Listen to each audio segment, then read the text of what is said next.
Previously on MasterChef. It was one of the biggest challenges in MasterChef history. Here come the troops! As the home cooks fed over 200 hungry Marines. I need more cups, too! Now! When the battle lines were drawn, Go blue! Frank failed to commandeer his team to victory. And 19-year-old Michael became the third casualty of the season. Take your apron off and keep that head up high. Tonight, it's a mystery box that'll take some brains and balls to pull off. This is one of the most difficult mystery box challenges ever in the history of MasterChef. With the results taking the competition to another level. What kind of a gives a live crab to the blind chick? Ow, it pierced me. As one more MasterChef hopeful is eliminated.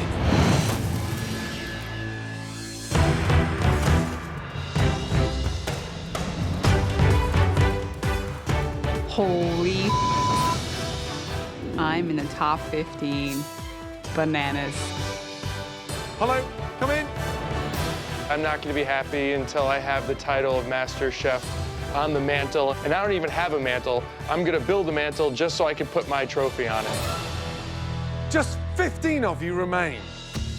And today, you face your second mystery box challenge. The person with the best dish will get a huge advantage in the next challenge. The test right after this one is an elimination challenge. Someone's going home and going home soon.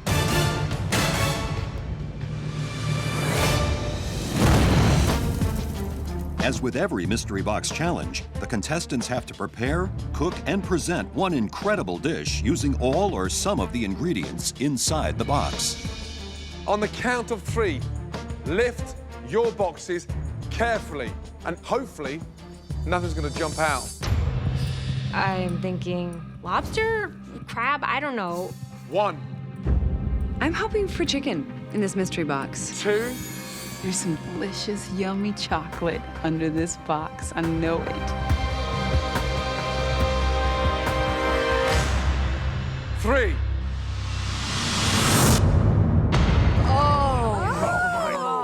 God. Oh my God. It's not chocolate. I hear everybody else gasping and gagging and making awful, disgusting noises. Oh. I think not being able to see at this point is an advantage for me. Ew. And there's balls, and there's a brain, and there's this massive tongue. I just zero in on the hugest set I had ever seen. Oh, God. That's right, it's awful. Excited? Veal brains, lamb hearts, bull's testicles, pig's kidney, chicken livers, cow's tongue, and a delicious lamb's head. Even though these cuts are not the most expensive, in recent years, they've become gourmet ingredients.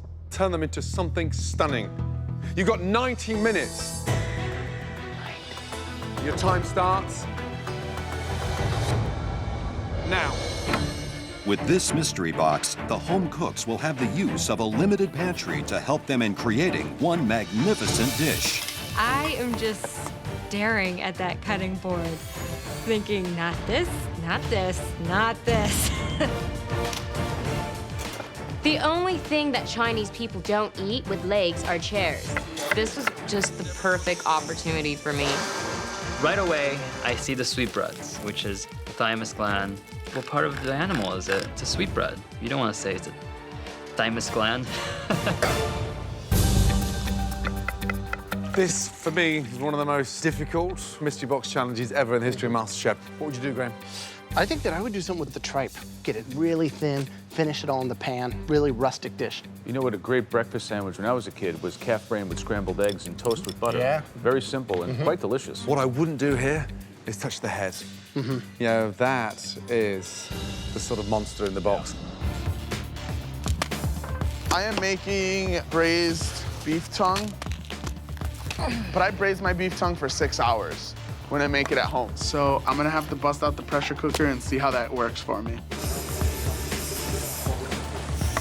I'm gonna experiment here with a little bit because I'm not really familiar with organ meat. Right, how are you feeling? I've never cooked with offal before, to be honest. So, what are you cooking? I'm gonna do sweetbreads today. 15 left. How far are you going in this competition? I'm gonna win the whole competition. Top 10?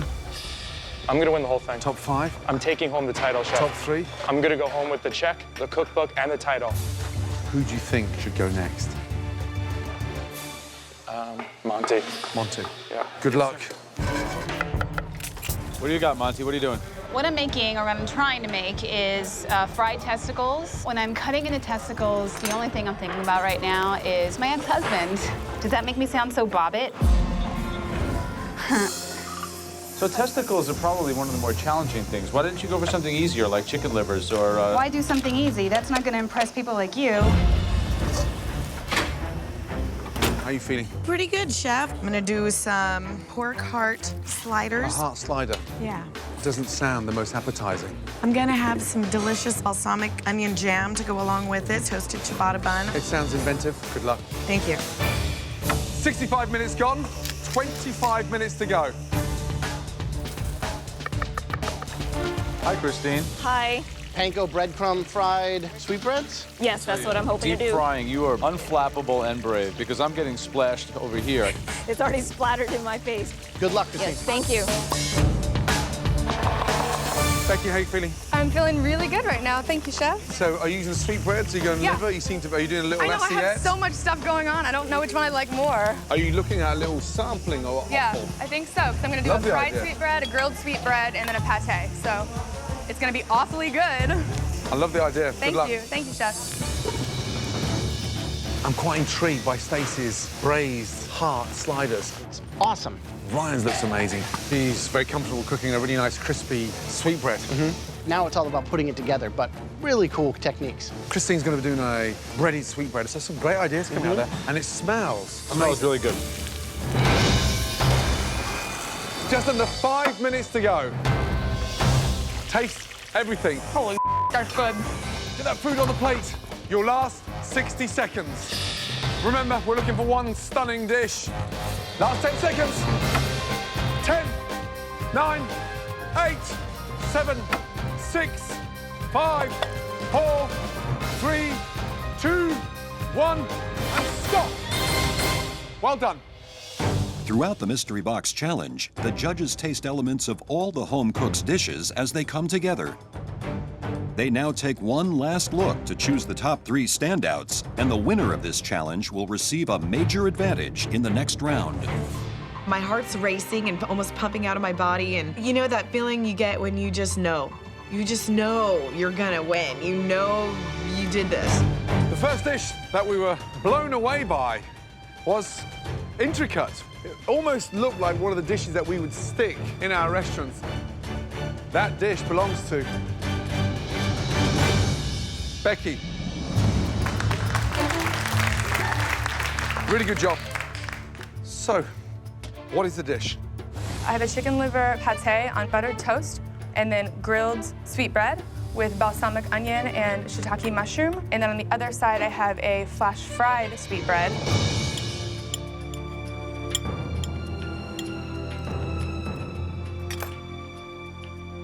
You know, it's a bold move, but it works beautifully. Great job. Well done. Thank you. Delicious. Any one of these on their own could have brought you up here. Really good. Good job.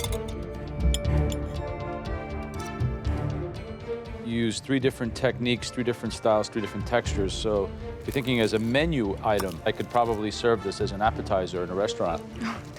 Well executed. Good job. Thank you so much. The next dish utilized the sweetbreads. Cooked them perfectly, and the plating was beautiful as well. The next dish belongs to Ryan. I'm disappointed that Ryan's in the top 3. Grrr, you know, he's kind of like the dark cloud of the group. All right, walk me through it. I cook the sweetbreads in bacon fat, and I also drizzled around the outside of a plate shallot curry oil.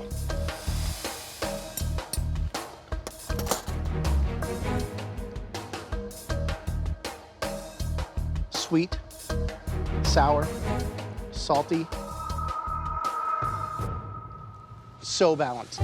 It's a great dish. I don't know if you could have done this better. Great job. Thank you so much. Delicious. That works. You work. We're happy. Good job. Thank you so much. I really appreciate it. And the last of the 3 top dishes, a very, very simple and smart dish that looked perfectly suitable for any of our restaurants. That person's dish is Christine. Well done. Christine's the most amazing woman I think I've ever seen in my entire life. She just amazes me at what she can do. I just basically deep fried some sweetbreads that I had battered in panko and then served it with some bok choy.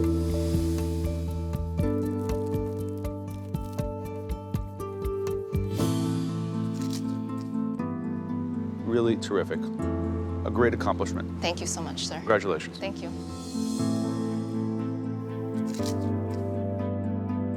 It's delicious. And it's got that soft, creamy texture on the side, which is very rarely hit. And we all spotted it straight away. They are cooked to perfection. Great job. Thank you. Well done. Thank you, sir. Really well done. Yeah. Team. I mean, So proud of these guys. Christine, like you said, it was just a two seconds. Becky used the sweetbreads twice. I think one outsmarted the other. So, right. If he had replayed it that, I mean, it could have been in any of our restaurants. Well done, all 3 of you. I mean, you've just made our jobs so much more difficult. Becky, a trio, brilliantly executed. Ryan, a dish that could have been picked up and dropped into any of our restaurants. Delicious. Christine, it's very rare you cook a sweetbread from raw and get it that crispy after dipping it. That's quite an accomplishment, let me tell you. But there is one winner. There is one dish that did stand out inches in front of the competition. I haven't won a single competition yet. I want to win this challenge so badly. The dish of the day. I definitely want to win a mystery box. Everyone's pretty much competing for their lives at this point, so I would do anything to catch that break. In a very awkward challenge. Say it. Say it, Gordon. I want to hear my name. Belongs to Ryan. Great job.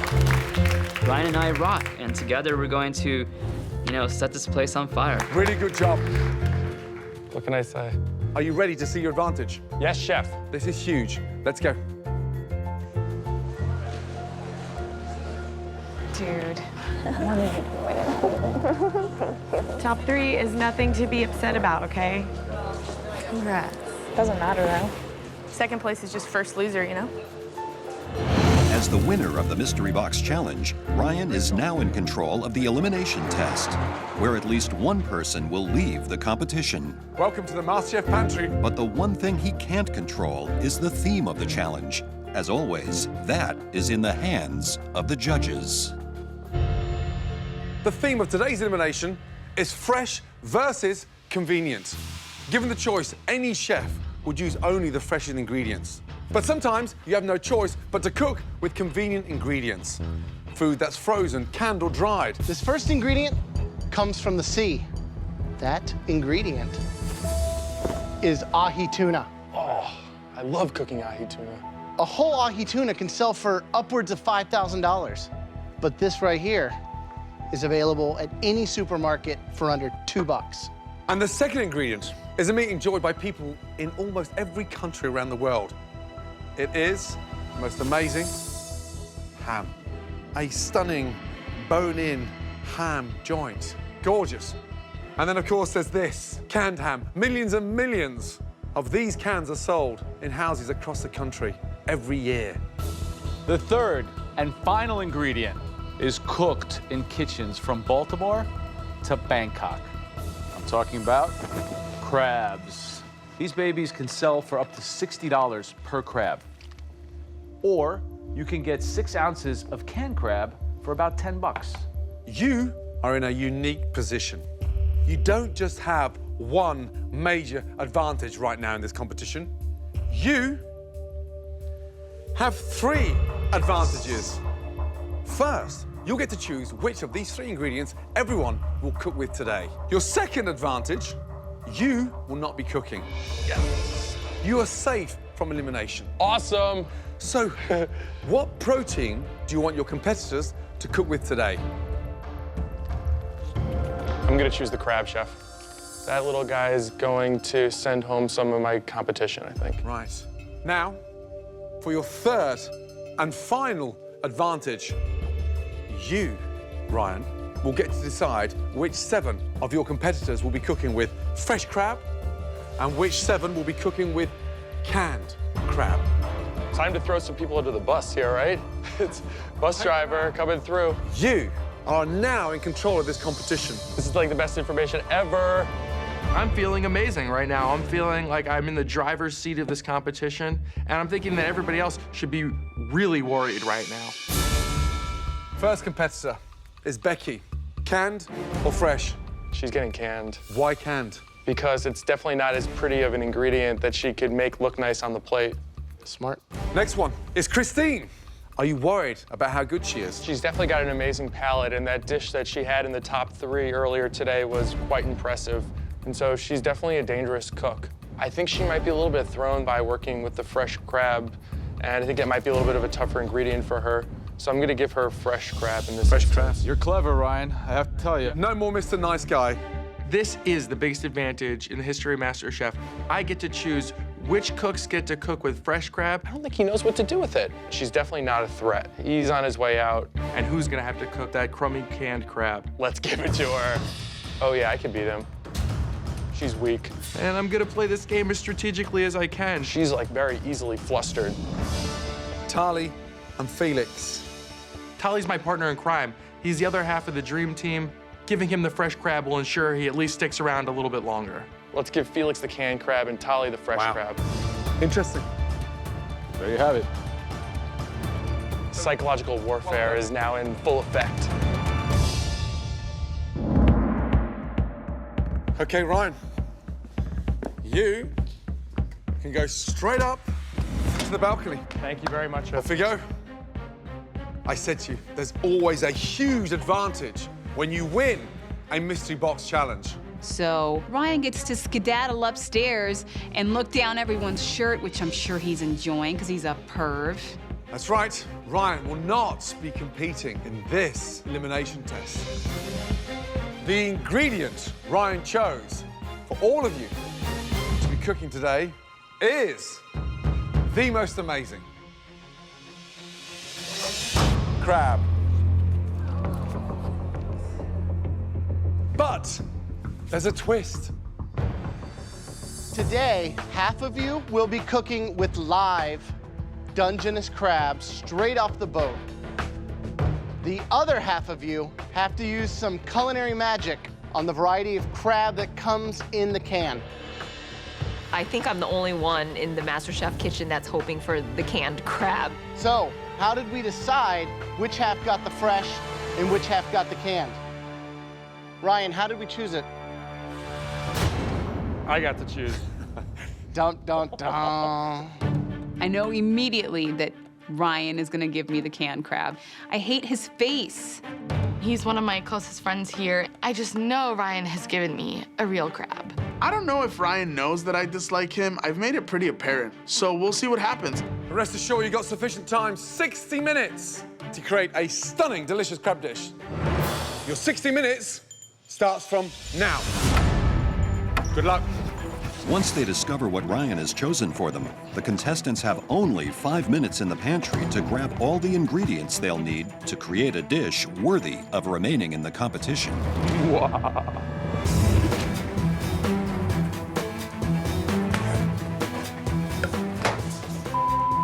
I hope Ryan gets crabs. Oh, come here, little guy. Ryan totally hooks me up. He gives me the biggest, freshest crab on the table. I am so stoked right now. You don't like me much. Sorry, buddy.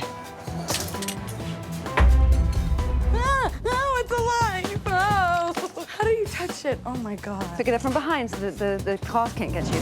Ryan's wrong. I definitely know crabs. I know how to cook a crab, I know how to pick a crab, and I know how to season a crab. that live. I knew it. Okay. How's it wrapped up? No, it's not wrapped. It's not wrapped? No. It's just in a bowl? No, it's not in a bowl. It's in your shopping cart. So it's just moving around? Yeah, it's just moving around. It's live. Can I beat it with my cane? What do you need? What kind of a gives a live crab to the blind chick?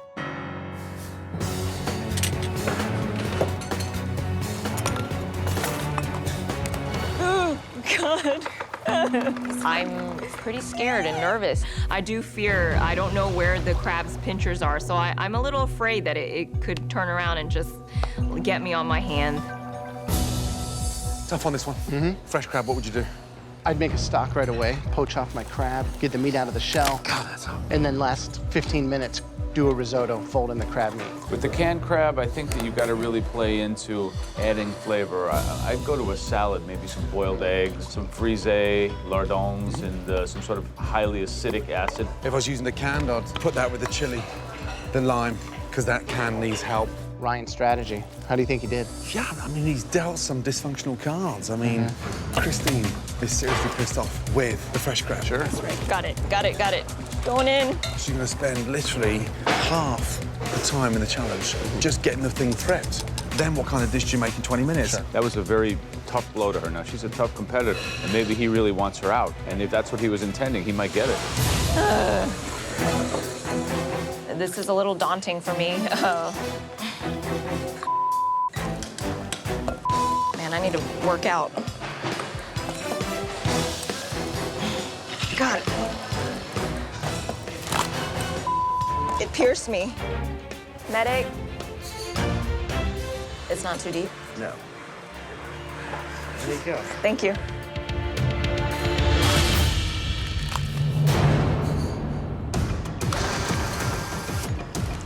Monty, what did you get?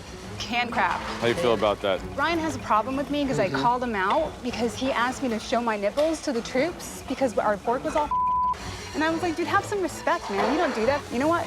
Him, dude. Haters are my motivators. I gave her canned crab because I don't like her. I want her to cook a crappy dish. So what are you going to be doing with this canned crab? A Scotch egg made with crab instead of sausage. Wow. Monty has been riding my last nerves lately. I want her in the bottom 3 so that nobody thinks that she can cook, which she can't. I think Ryan dealt me a very dirty hand today by giving me this pretty disgusting looking meat. I'm probably gonna take Ryan down after this. He got to go after giving me this bad crab meat. Right, Frank?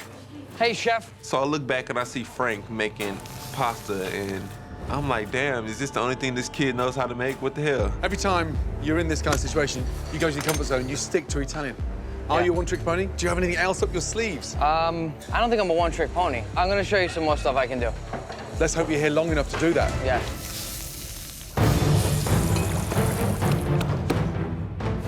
Tolly, what's up, brother? Ryan gave me the live crab because we're buddies, and he knows that live crab is definitely much better than the canned stuff.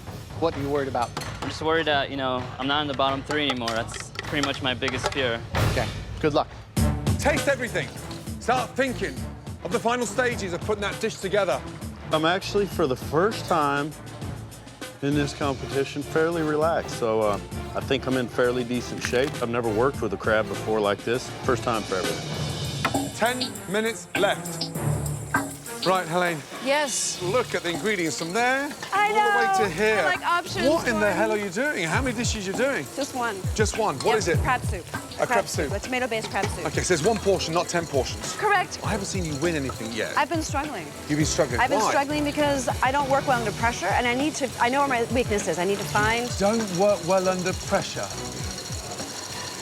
Wow. Have you any idea what's coming next? It's just going to keep getting harder and more vigorous. Good luck. Thank you. Guys, 5 minutes to go. It's quite interesting when you look at the strategy that Ryan took in terms of trying to protect his mate, Tanya. I think he's shot himself in the foot because he doesn't know if it's a paella, he doesn't know if it's a baked crab. Lack of vision, lack of Yeah, clarity. it's like the ADD cook, you know what I mean? Eileen, also, same thing. I think that she has no idea what she's doing. Yeah, and she's from the eastern shore of Maryland. That's like Crabville, you know? She should be able to do this blindfolded. Christine is working through that crab. I thought it would be more of an issue, but look at her. She's getting all the meat out, cracking it up, going with a sense of feel. Amazing. Here we go. 60 seconds to go, come on. Last minute. Make this count. Tidy those plates. Get them looking stunning. 10, 9, 8, 7, 6, 5, 4, 3, 2, 1, and stop. Well done. You, down to your station, please. Must have been lonely up there. Okay, let's start off. Tally. Tally got a live crab to work with. Shocker. Tally's my partner in crime. I can't afford to have Tally go home. Jeez, looks like a horror movie.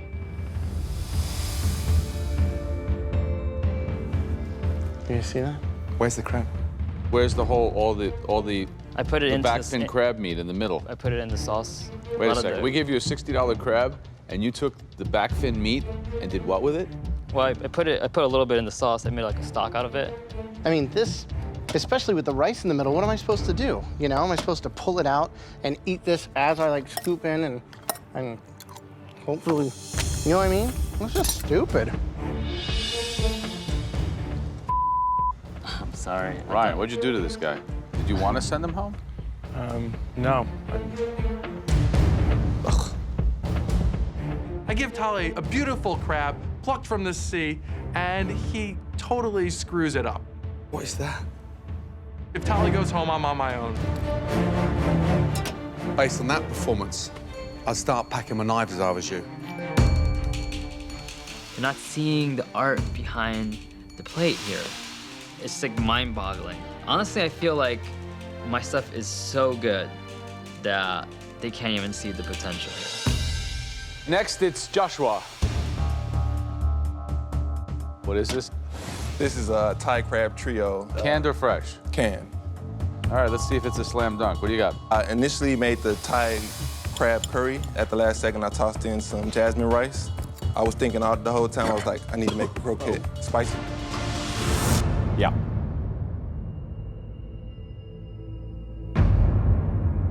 Spicy good. Okay, great. Very bold, very spicy. This dish rises to the top. It's good. Thank you, Good job. Okay, Mike. Right, what is it? It's my attempt at a crab bisque. I've never worked with a live crab before.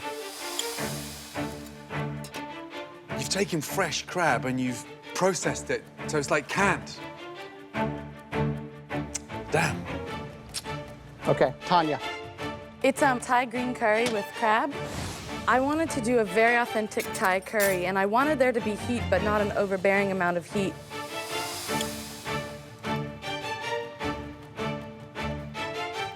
That is a shining example of balance. Good job. Thank you. Frank. That's homemade ricotta pasta with semolina flour and water. It's a puttanesca sauce with canned crab.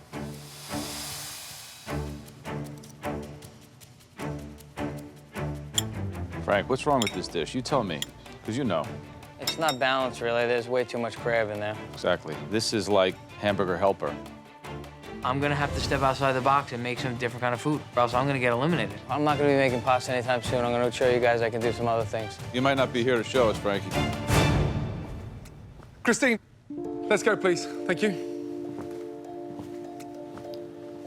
Okay. Tinned or fresh? I got the live crab. Visually stunning. Are you really blind? Yes, chef, I am. What color eyes have I got? I have no idea, chef. I've been asking people here actually to describe all of you to me so I could figure out what you all look like. I'm tall and thin. Joe's short and fat. All right, I'll make a mental note. Thank you. Okay. What is that there? I was thinking about ceviche. I kind of went for something that was like more of a cocktail with tomato juice.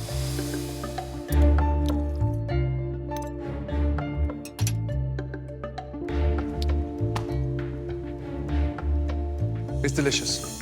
Thank you, chef. It's fresh, it's fragrant. You cook every frickin' time like an angel. Good job. Thank you, seriously. Ryan, you that one up big time, let me tell you. Because there's no disadvantage here. Really good job. Stay on that, I'm telling you. Great job. Thank you. Ryan, Come on. A taste. A special treat for you.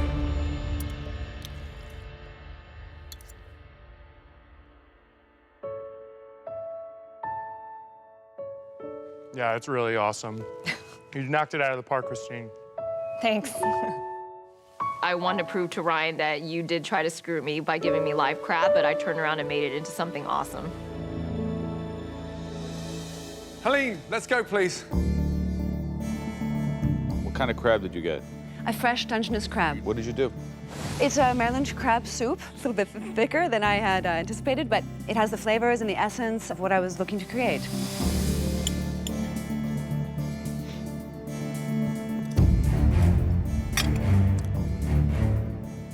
You've done a great job of taking a beautiful $60 Dungeness crab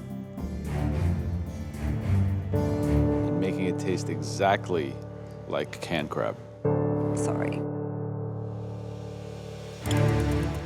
It's almost more like a jambalaya or something. You know, when you put that on a fork, it looks like shredded wheat, you know, like cereal. Waste of a great product. Is that salt on top of the cornbread? I did add salt to the... Added it or dipped it in it? If you asked me to pay $25 for that, I wouldn't pay you 25 cents for that bowl. I'm surprised. I'm really surprised. Shocked, embarrassed. It was a disaster, and I feel terrible. Last up. Monty. I'm pretty sure I'm in the bottom 3. I'm looking at my soft-boiled eggs that are covered in canned crab, and Ryan gave it to me. But I'm not gonna give Ryan the pleasure of seeing me sweat. What were you smoking when you came up with the idea of a crab Scotch egg? I'll be happy to have the last laugh when Monty is walking herself out of the MasterChef kitchen.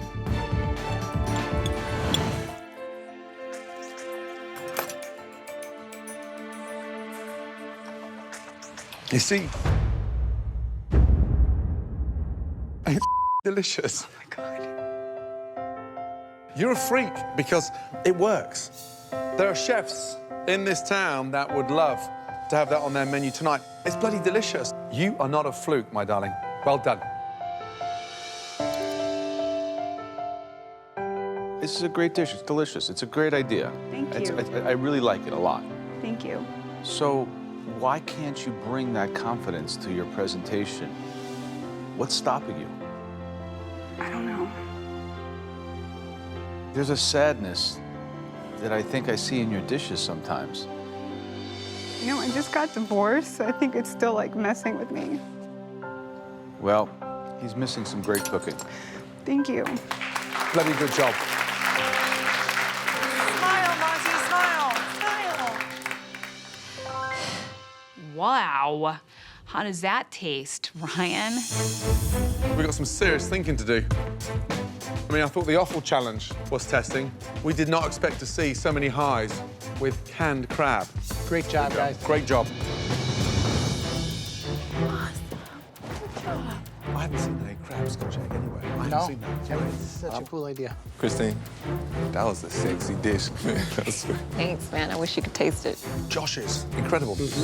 I don't see myself seeing eye to eye ever with these judges at this point. They just don't like anything I put out. So who do you think's going home? Going home, Tally. Tally, me too.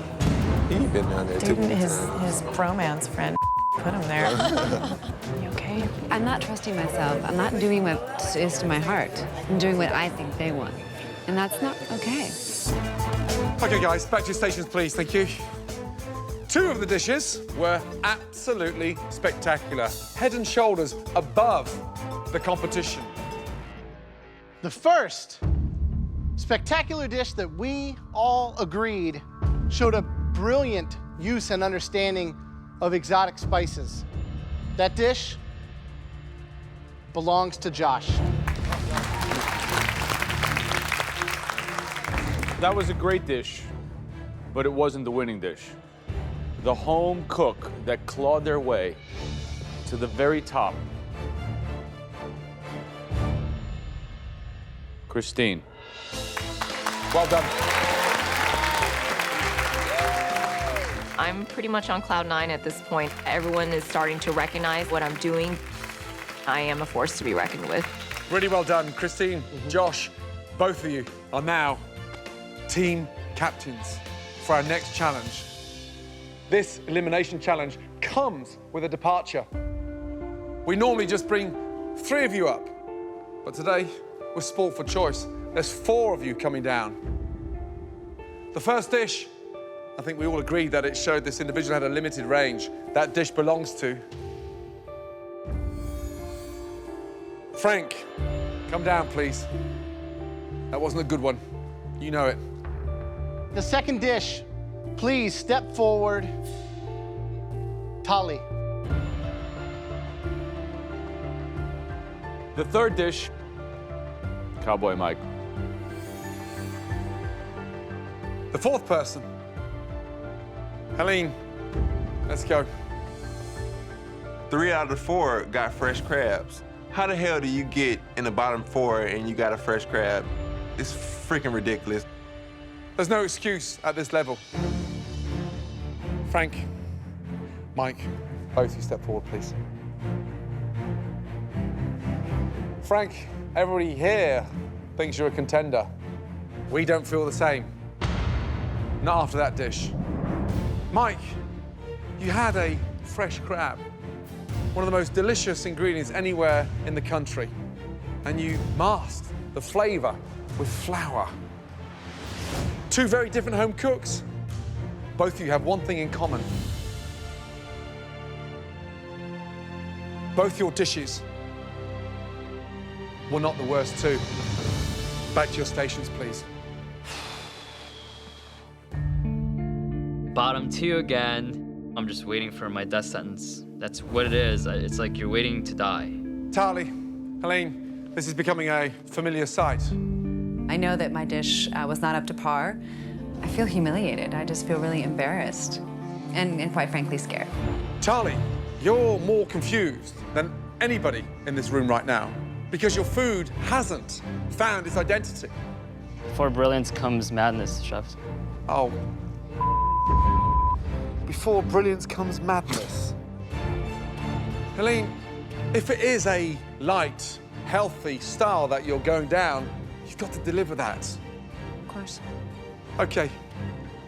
The person with the worst dish tonight and is leaving the MasterChef kitchen, Tali.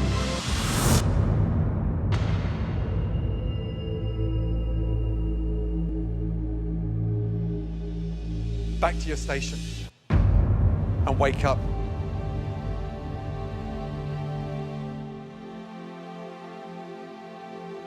Helene, your time in MasterChef is done. Thank you.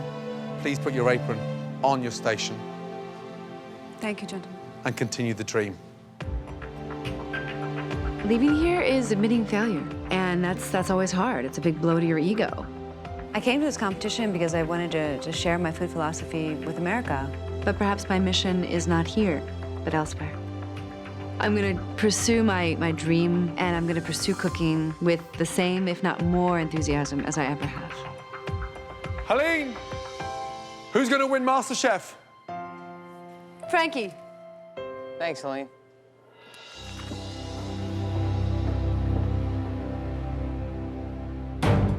We are going on an amazing journey tomorrow. Get a great night's sleep. You're going to need it. Good night. My master plan to get Monty and Christine out of here didn't work out, and now I have to start taking out the rest of these douchebags. Next week on MasterChef, the home cooks get a 3 a.m. wake-up call. Good morning. Oh my God. To run breakfast room service at one of the busiest hotels in the country. Felix, communicate with them. It's loud, it's hot. Nice. Come on, let's go. It's insane. Causing team members to come to blows. Shut your mouth, dude. And I'm No, not you gonna shut your repeat. mouth. You need to listen. The whole thing's a disaster. Leading to one of the most shocking eliminations yet. One potato, 2 potato. Last time on MasterChef. It was a mystery box challenge of epic proportions. There's balls, and there's a brain, and there's this massive tongue. And Ryan came out on top. It's a great dish. Putting him in control of the competition. What kind of a gives a live crab to the blind chick? It pierced me. But when his strategy backfired, You cook like an angel. Helen was eliminated. Your time in MasterChef is done. Tonight, the remaining home cooks get a 3 a.m. wake-up call Oh my God. and do battle in one of the busiest kitchens in the country. Nice! Communicate with them. Come on, let's go. As the competition heats up, No cheating. team members turn on each other. Let him... Shut your mouth, dude. And I'm No, not you gonna shut your repeat. mouth. Over easy in your face right here. What else do you need? Tomato! A disaster. And another MasterChef hopeful sees their culinary dreams end in tears.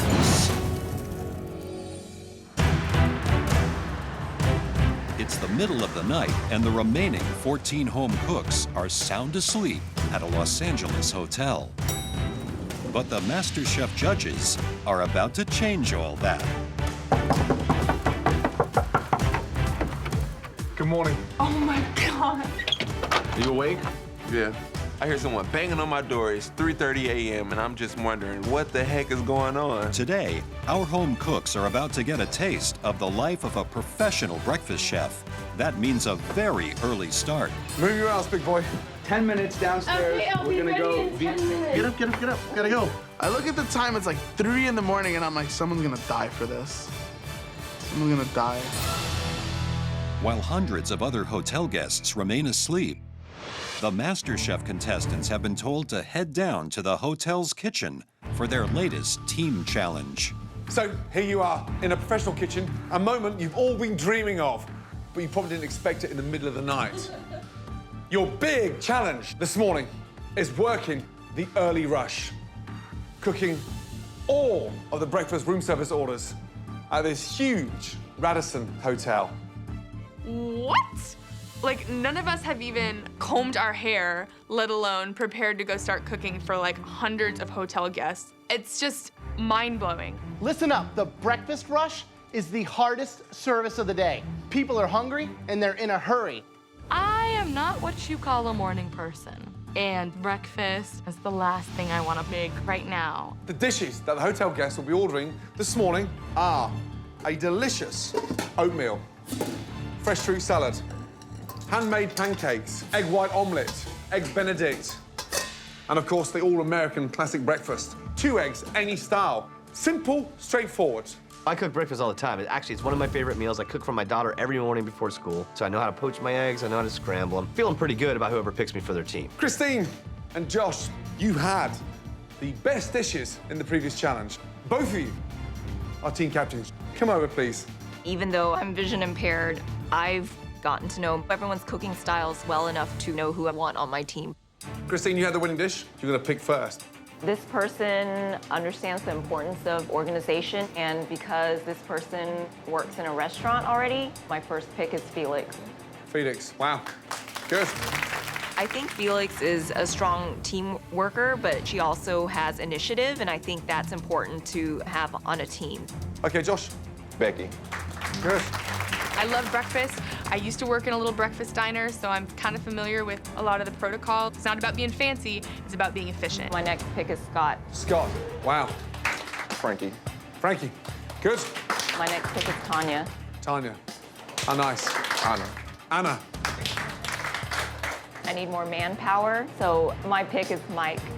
Mike, wow. Monty. Monty, good choice. Christine, next up.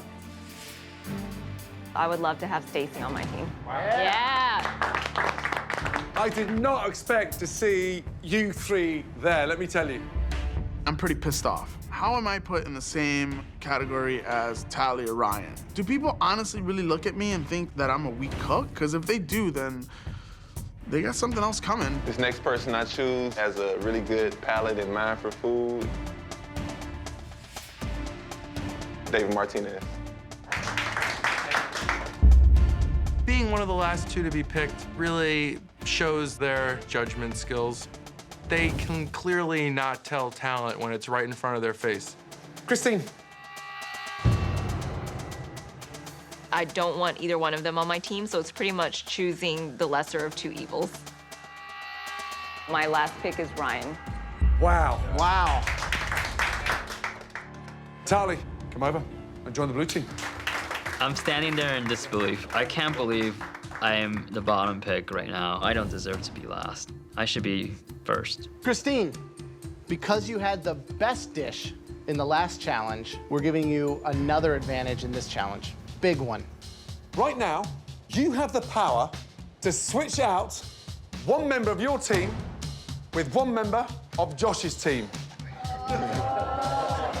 I'll remove Ryan. Ryan. This is garbage that I'm getting traded like this. I am not looking forward to it at all. And who do you want to take? I'm taking Becky. Wow. Becky was Josh's first pick, so immediately I know that it's going to be a thorn in his side and it'll hit him hard, and I know that I'm going to build an even stronger team. Happy to be here, happy to be here. Both teams have got 90 minutes to prep and then 90 minutes to serve. Each team needs one expediter. He or she will be overseeing every cart that leaves, making sure that it leaves within its window of time. It is a hugely, hugely important job. Christine, who do you want as your expediter? Felix. Felix. Christine picked me as the expediter for her team. I'm a food runner, so I feel completely confident doing that. And Josh, what about you? I'm gonna choose Monty on this one. I'm pretty confident that Monty will be able to perform as the expediter for our team because of her organization skills and the attention that she puts into her plates and every other challenge that we have. You'll begin serving breakfast at 7 a.m. Excited? Yes, chef. Your 90 minutes prep time starts now. Off you go. In this challenge, the hotel guests have pre-ordered their breakfast and specified a delivery time. Each team has 130 orders. Satisfied customers will hang a tag of the team's color on their door. The team with the least number of tags will face a pressure test. I want you two cutting the fruit for the fruit salad. I want you to get on the oatmeal. Frankie, I want you on the pancakes. Josh just says, okay, you're doing this, you're doing that. Just assigns jobs, more of a dictatorship kind of thing. In my opinion, it's smart to ask everybody, what is it that you like to make, so that people can have passion in what they're doing. Unlike the blue team, the red team is working out stations democratically. I'm gonna probably do prepping and then egg beating. Yeah. I'm good with pancakes and proteins. I can do bacon on the flat tops. So we huddle up and immediately assess strengths and weaknesses.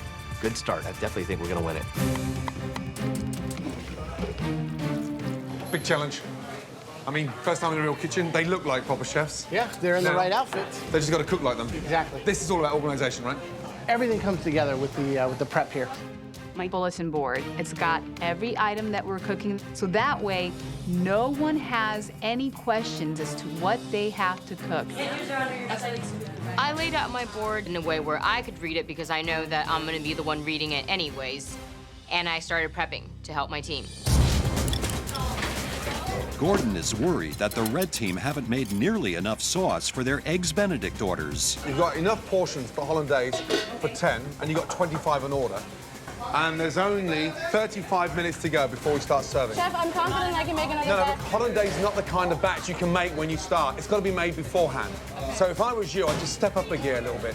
25 minutes left, blue team. 25 minutes on the clock before our orders need to start going up. The bacon's scorched. You know what I mean? The spinach isn't cooked all the way through. Just make sure you're not going into service and then finding out I can't use that. Monty's gonna be expediting, but she's gonna be expediting a bunch of plates of crap if you can't get your guys organized. No more cutting on this table. Figure out where else you're gonna cut. I have to expedite on this table. I need you to please move over. Somebody's getting testy over there. While expediter Monty is being very vocal on the blue team, over on the red team, Captain Christine is becoming increasingly concerned by Felix's silence. Felix, is there anything you need? I feel like I'm having trouble communicating with Felix, who's my expediter. I'm not getting any feedback, so it's frustrating. 10, 9, 8, 7, 6, 5, 4, 3, 2, 1, 7 o'clock. Here we go. It's 7 a.m. and the 90-minute breakfast room service begins. Monty, what do you need next? Hold Talk to on, me. dude. Talk to me. Look at the board. It's right there. As soon as we started cooking, people stopped looking at the bulletin board and started asking me, how many eggs do I need to cook? I don't know. Why don't you look at the board? I have 150 tickets in front of me, and I have to figure out how to put it all together. Do we have the hollandaise? Yeah. Got it. Do we have the muffins and the scrambled eggs? While Monty struggles to keep the blue team on track, the red team is having a total communication breakdown. Felix, you're the only one that can expedite. We need to get these plates out. We have a server here waiting for the food. The pressure in this kitchen is insane. It's loud, it's hot, it's knives everywhere. I mean, eggs flying, potatoes flying, you know. It's insane. I got a scrambled egg. I need a plate. You guys get plates. I don't know what's going on. People are just shouting all around me. Help, Felix. We need to get stuff out. It's chaos right now. 3 more omelets. We still need scrambled eggs. We need an over easy. Who's got the over easy? It's the remaining 14 home cooks' first time in a professional kitchen. Each team must cook 130 breakfast room service orders at a busy Los Angeles hotel. Well done, Monty. Keep it going, huh? All right. Really good job. Go. Thank you, sir. The blue team's first orders are quickly moving up to hotel guests. But over on the red team, visually impaired Captain Christine is frustrated at her team's progress so far. Felix, get the food on the plate. Come in. Red team, listen to me. The blue team are sending way more rooms than you guys. You've got to lift it up. Come on. Please tell people what to do, what they need to get on there, okay? All right, I'm trying my best. I didn't hear much from Felix, which is key. She's the only one that can look at the tickets and know what needs to go on which plate. Hey, what do we need? Felix, communicate with them. She's not pulling help where she needs it, and she's trying to do everything herself. Right, Felix. Yes. Felix. Yes. Felix. Yes. An expediter needs to talk. And for the last 5 minutes, you've just shut down and there's no communication going on. You have got to talk to your team. I'm in way over my head. When you have, 5 people yelling at you all at the same time, you really can't think. If we lose today, it's gonna be my head on the breakfast platter. On the blue team, there are no communication issues for Puerto Rican-born Monty, who's yelling out orders in both English and Spanish. Go. Otra mesa. There's a big difference between the red team and the blue team. The blue team, even though it looks a little bit more frantic and sort of chaotic in there, Monty's actually doing a good job. More tables, please. Red team got backed up. All of a sudden, Felix turned into a control freak and wasn't delegating. She's running around like a headless chicken. The expediter, rule number 1 is to communicate. The minute you stop communicating, you're in trouble. Otra mesa. The blue team has been pumping out orders for more than 45 minutes, so Joe heads upstairs to see if the hotel guests are satisfied. Good morning, room service. Hello, we have your breakfast. Wonderful. May I come in? Absolutely. So you have the oatmeal and the eggs Benedict from the blue team. Okay. Great, enjoy it. The blue team's food was very good. I had the eggs Benedict, and it was very flavorful. I've ordered the pancakes, and I like the consistency of the blue team's. They're like Grandma used to make. Happy customers mean votes for the blue team. While the blue team gets good reviews upstairs, downstairs, the red team continues to struggle. We're gonna run out of hollandaise. As Gordon predicted, the red team has run out of hollandaise, and Felix is cutting corners. Felix, Yes. Felix, that's not good enough. Eggs Benedict gets nappade and the egg gets covered with hollandaise. Okay. This is not a dessert with chocolate sauce. Start again, please. I hear Felix getting chewed out for putting only a drizzle of hollandaise sauce onto the eggs Benedict. Not being able to see and being team captain, it's very difficult. I need my team members to step up and just take ownership of what they're doing. We need more hollandaise. Make sure we don't run out. Tanya, are you in the hollandaise? Christine, I'm on it. Christine is so vocal, it's extraordinary. She is really kind of rising to the top, as we say. She's taking control. More importantly, now there's great communication going on. You guys need to worry about the eggs Benedict. Felix needs to get these out. Christine's take-charge attitude is winning praise from the judges. But in this challenge, it's votes from satisfied hotel guests that matter. We have the breakfast prepared by the red team for you. The hollandaise sauce was amazing. The eggs were perfectly cooked. So the red team's healthy omelet, the ingredients were awesome, presentation was great. it doesn't have enough flavor, so it immediately needed the little salt and pepper. 25 minutes to go, guys. The red team continues to get orders out. But over on the blue team, Gordon discovers standards are slipping. $18. Is that it on fruit? Who put the fruit on there? I did. Look at me. I did. That was a mistake on my part. That's a mistake. No way. No way, no way. Would you pay 18 bucks for that? You know that's not cooked. You're cooking them, he's taking them, you're serving them. It's raw. We are getting plates out, but the quality of the food that I'm receiving is not up to par. The whole thing's a disaster. We need an over easy again. This one's broken, and we need 3 orders of scrambled eggs. Ryan, what are you doing besides watching them work? Everybody for help if they need any help. Okay, let's get organized. The kitchen is crazy and hectic. I'm looking around at Ryan, and he looks a little confused, standing around looking, wondering what's going on, and I'm getting frustrated. Things are about to go from bad to worse as Joe heads downstairs with a serious customer complaint for the blue team. We have a hair. We have a hair on a plate. Customer sent it back. Guys, please. It's the expediter's role to make sure hair isn't on plates, and so when it comes down to that, I think it all falls down on Monty. Monty, make sure the plates are clean. We came back with a hair. It's not mine, my hair is this short. Well, it's not mine. My hair is super long. Come on, guys. You're better than that. I think I'm doing a better job than anyone else on my team because they can't handle scrambling an egg. How are they going to handle putting together all these meals? 12 minutes to go until breakfast is over, guys. Let's go.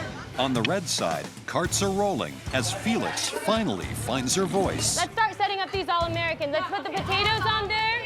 All-American, here are your potatoes. Meanwhile, on the blue team, a power struggle threatens to destroy their earlier lead. Shut your mouth, dude. And I'm No, gonna you let shut her your wheat. mouth. You need to Shut your mouth, dude. Guys, we're a team. Stay as a team. Josh is moving my plates around and starts trying to tell me how to work it. It's like, why don't you stick to putting out some delicious food because you're not doing a very good job at that right now. What's the deal with these pancakes? They're getting cold. We need to get them out of here now. Listen to the blue team now. I mean, think of it as a ship or a submarine. It's not even a mutiny, it's just an absolute cluster. Those are cold. Too cold. No, they're not. They're too cold. They're not hot. Those are We need hot. hot. Those are hot. They're cold Well, compared. then get 'em going, They're Dizzy. flappy. Look at this. Dude, that was a hot. That's ridiculous. What is going on? What is going on? There are massive outbursts between Monty and Josh. I could just see the entire team dynamic falling apart and crumbling around me. Over easy in your face, right here. What else do you need? Tomatoes! Okay. A disaster. Just over 5 minutes left. Finish strong. Breakfast service at this busy hotel is coming to an end for the remaining 14 home cooks. Red team, blue team, it's still all to play for. It's neck and neck. Come on, let's go. All plates must be on the carts by 8:30 a.m. on the dot, so both teams scramble to get their final orders completed. We need an eggs Benedict right now. I got some almonds getting cold. Behind, hop in behind. So it's getting to the end of service, and I'm confident that all our dishes were absolutely delicious. Pancakes up. I'm pretty sure that we had the red team beat when it comes to the food. These ones are ready. Thank you. It just depends on how much food they all got out, but I'm confident in the flavorings of our food. Last minutes. 1 minute to go. One more order left, guys. Let's go. Scrambled eggs, pork sausage, wheat. 1 order of pancakes. 30 seconds to go. Felix, pancakes. All right, beautiful. Last dishes. I need them now. 10, Okay, 1 ticket left. 9, 8, 7, Felix. 6, 5, Felix, get those out. 4, Felix, run. 3, Felix. It's not happening. It's not happening. It's not happening. 1, and stop. Good job, Blue. Well done. Okay, I got those coming. Time is up, but Felix is still trying to send out food. Come here. Put it down. Do you want to get disqualified? No, I don't. Okay, so you're taking food out. I've already said stop. Huh? I've just told you time is up. Oh, I'm sorry. I was No, not look at me. planning No cheating. to. I'm not trying to. So when I say stop, what does that mean? That means stop. I'm not surprised about that team cheating because it's probably the only way they're gonna win. I'm just wanting to throw my arms up in the air because I don't know what the hell's going down, and I'm team captain, and I just feel like our team is going under. This is so much harder than I thought it was gonna be. I wish that I was better organized, that I could have done a better job telling everyone what to do instead of trying to do everything on my own. It just breaks my heart that if we lost today, it would be my fault, you know, for not doing a better job. Bring it in right here. Come on, come on, come on. Crying and cooking. Bottom line, you guys, we're home cooks, and we just ran a service for the busiest hotel in the country. It's insanity, dude. Yeah. Thank you, job team. I feel like we have a good chance considering a lot of the people on that team have never even stepped foot inside the back of a restaurant before. It's the end of the busy breakfast service. The decision is now in the hands of the hotel guests. As Joe totals up all the door tags from satisfied customers, the teams wait anxiously to find out who won and who will be facing the upcoming pressure test.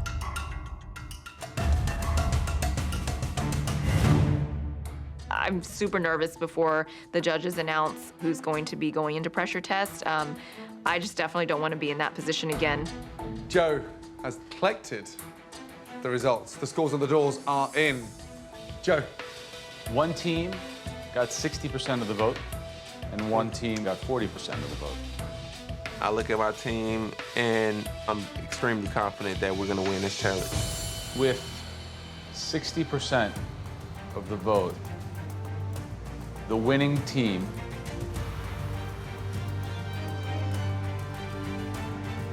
is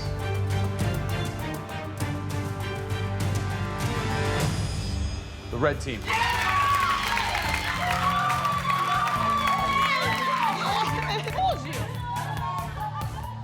Oh my God! I really shed tears of joy. We don't have to face the pressure test. Yeah. Oh my God. Leading a team to victory is a huge accomplishment for me. I feel awesome, like I've climbed that entire ladder from bottom to top. Red team, congratulations. The red team wins a challenge, and wow, it's just awful. Congratulations, Captain. You led them into victory, well done. Really well done indeed. Blue team, you know what happens when you lose a challenge. Sadly, you're gonna face a very tough, a very daunting pressure test where at least one of you will be checking out of the MasterChef kitchen forever. This sucks. I really did believe we won this one. One of us is gonna go home, and it could be any one of us. See you back in the MasterChef kitchen. Good job, red team, well done.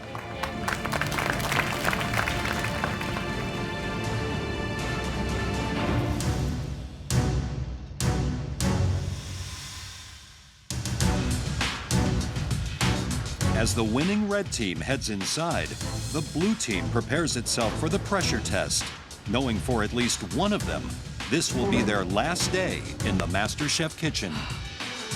I freaking totally wanted to avoid every pressure test. Me too, man. I wonder what they're conspiring over there. Today's a competition. You and I are definitely an alliance, but everyone else, I could care less. Clearly, you know who I want to go home. We want Monty to go home. Some girls have like one screw loose. I feel like she has like 30 different screws loose. Monty is to blame for us losing this challenge, and I'll be happy to have the last laugh when Monty is walking herself out of the MasterChef kitchen. Ding dong, the witch is dead with a capital B.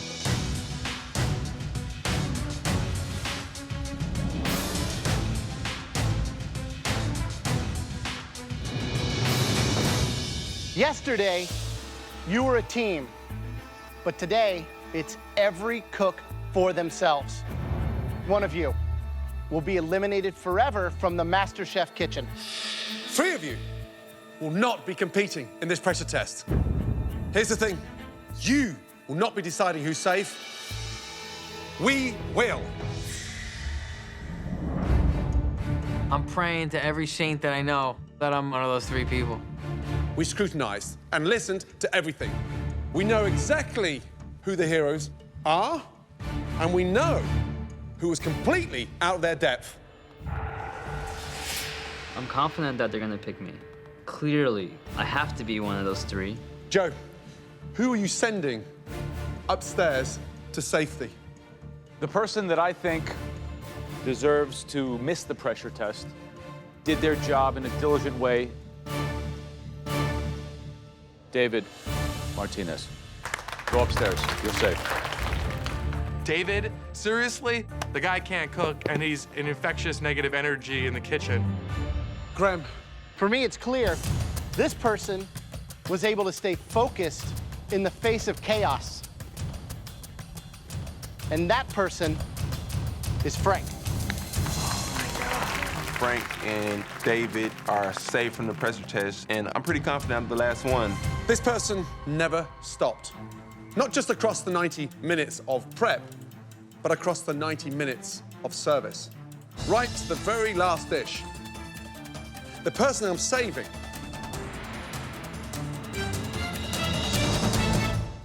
Josh. It's not you. Monty, upstairs, please. Congratulations. Well done. I'm pretty pissed that Monty's up there safe and not me. It's like a blow to the gut because I was definitely the backbone of the team. I'm pissed off. And the judges sent my 2 arch nemesises up the stairs, and now here I am down in the trenches having to fight for my life.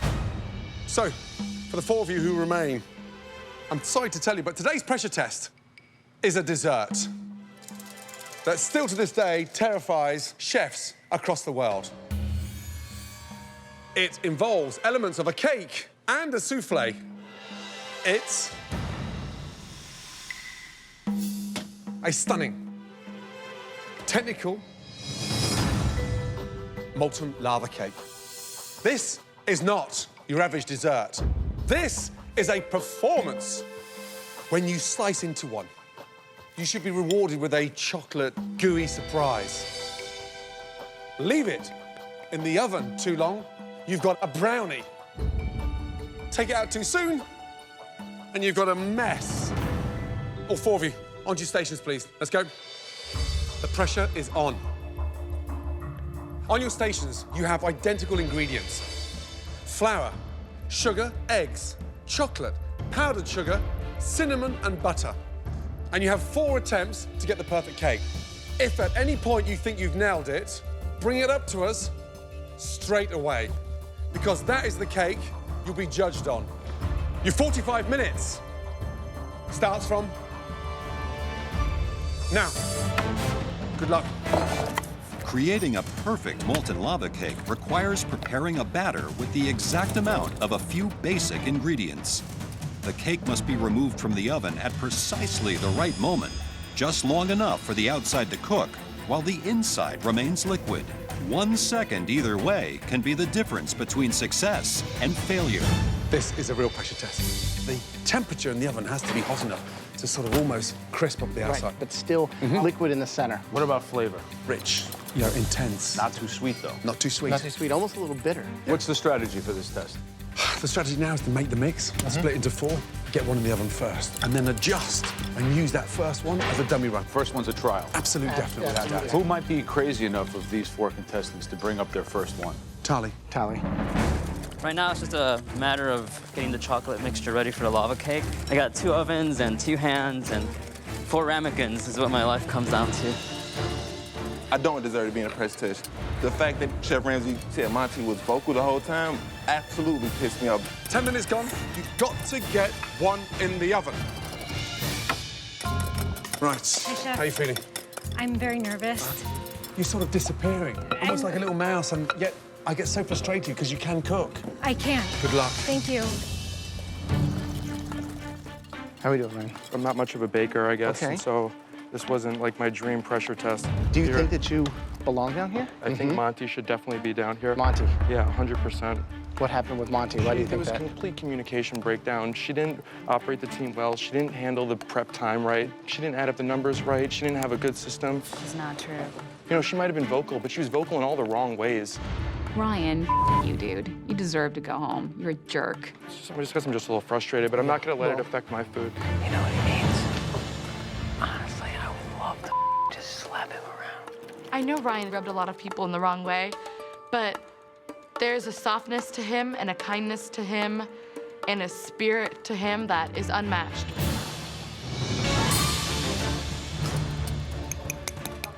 15 minutes gone. There's got to be something in the oven in order for you to test.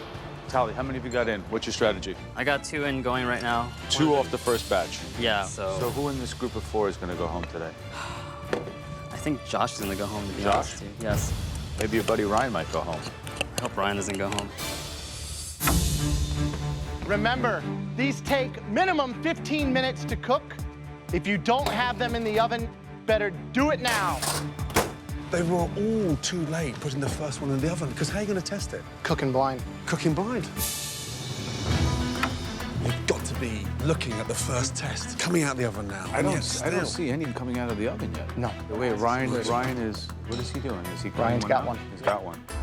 It looks undercooked from here. Mm-hmm. Ryan's just going to collapse. It's definitely raw. Let's see.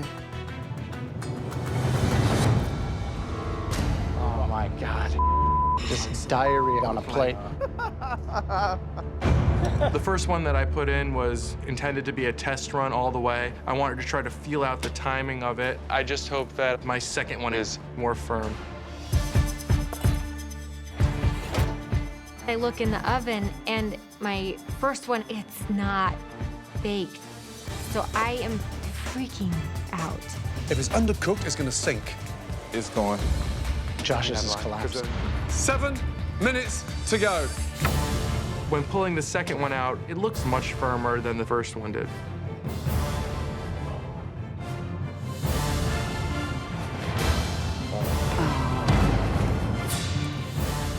Now, my entire fate lies in the last one. 5 minutes to go.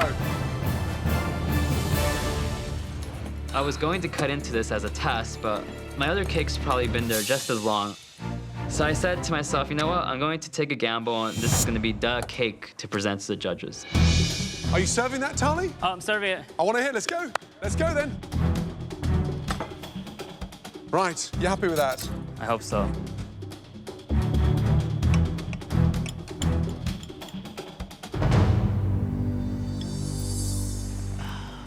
Oh.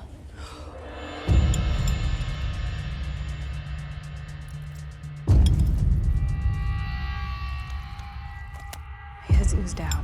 Maybe too much ooze. A little too much. I think it was a touch underdone. 4 minutes to go.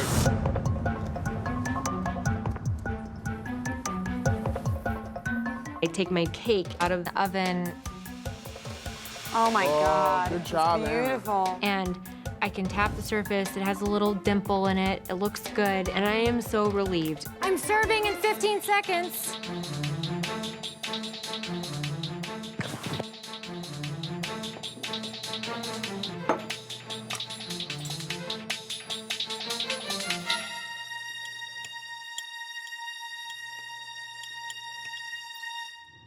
Look at that.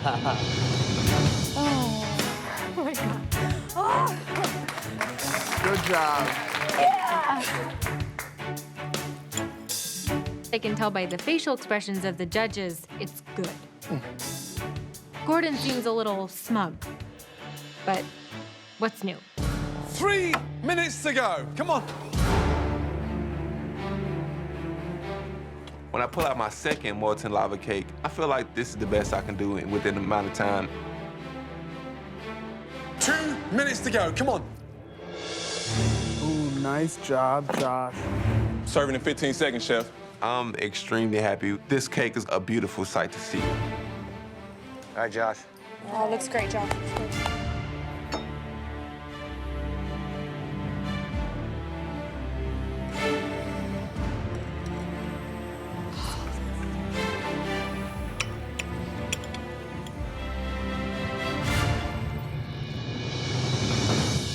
Ooh, yummy. Good job, Josh. Thanks.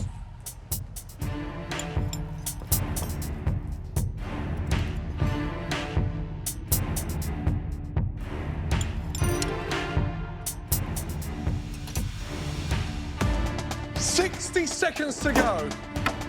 I'm freaking out right now. There's only a minute left, and every second counts. Jeez, dude. Crazy, bro? 45 seconds. Let's go. God, I would be freaking myself. 30 seconds to go. Ryan, hurry up. Bring the plate, go. 10. Come on! Walk it, walk it. Go, go, go! 5, 4, 3, 2, 1, and serve.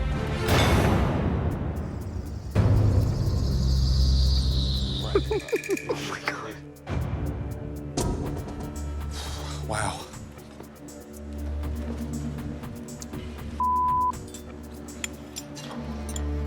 You got a straw in your back pocket? I am so bummed out right now. I'm not a scientist in baking in the kitchen. I'm a magician in the kitchen, and this does not lend well towards me. I'm just hoping at this point that it tastes better than the other people's cakes.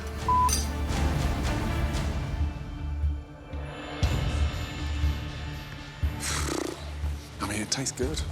Unfortunately, it's undercooked. But Tali's is very floury. Absolutely. To me. And it's too sugary. In the mix, especially in the middle, too, not cooked. Yeah.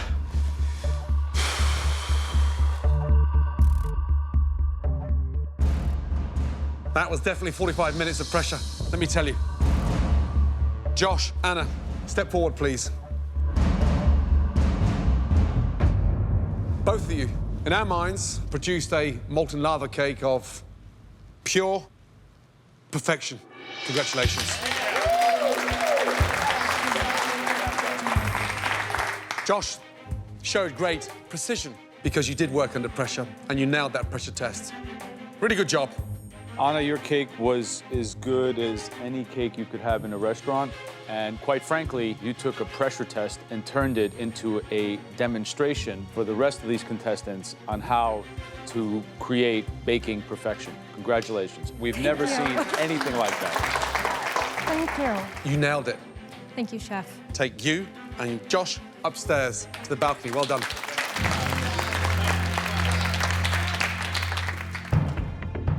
So I'm there with Ryan, my closest ally, and either one of us could go home right now. This is no joke.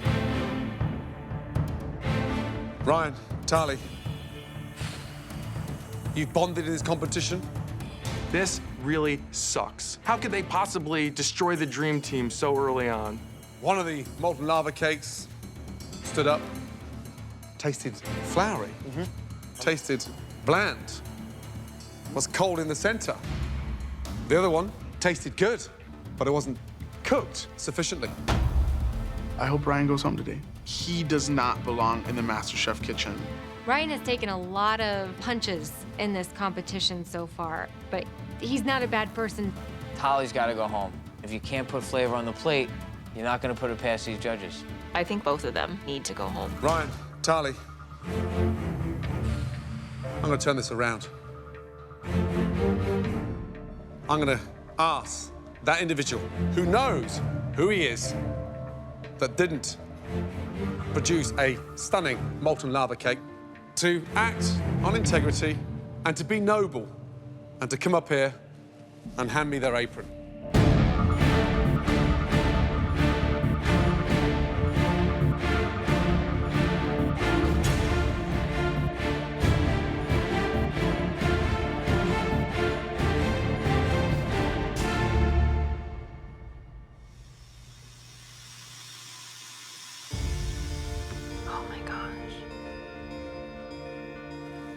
Tali, upstairs. I thought it was a noble move by Ryan to give his apron up. Ryan was my really close friend, and now I carry the torch for the both of us. How you feeling? Disappointed. You're disappointed. We're disappointed. So far, you've handled pressure in the competition brilliantly. I did not expect you to present a molten chocolate soup on that plate. Thank you, Ryan. Please take your apron and put it onto your station and leave the MasterChef kitchen. Clearly, that chocolate molten lava cake got the best of me today. I just feel sick to my stomach that this is the note that I'm going to be leaving on. This has been an incredible experience for me. I'm very thankful for having the chance to show the judges what I could do. Thank you very much. I met a lot of great people. I wouldn't trade it for anything. This has reinstilled in me how good of a cook I am. I guarantee that you have not seen the last of the flavor elevator.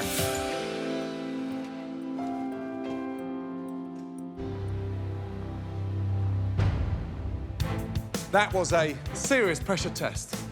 From now on in, we're gonna turn it up. Get some rest. You're gonna need it. Tomorrow night on MasterChef. We've rewritten the rule books. Oh, man, something's about to go down. Oh, gosh. And it's gonna be ugly. As the pressure intensifies, new rivalries form. I am the best cook here. If Becky's name gets called, I'm going to vomit. Another contestant loses control. Monty, how can you set fire to a trifle? And when a dessert challenge gets messy, that was a disaster. Another home cook is banished from the MasterChef kitchen. 1 potato, 2 potato.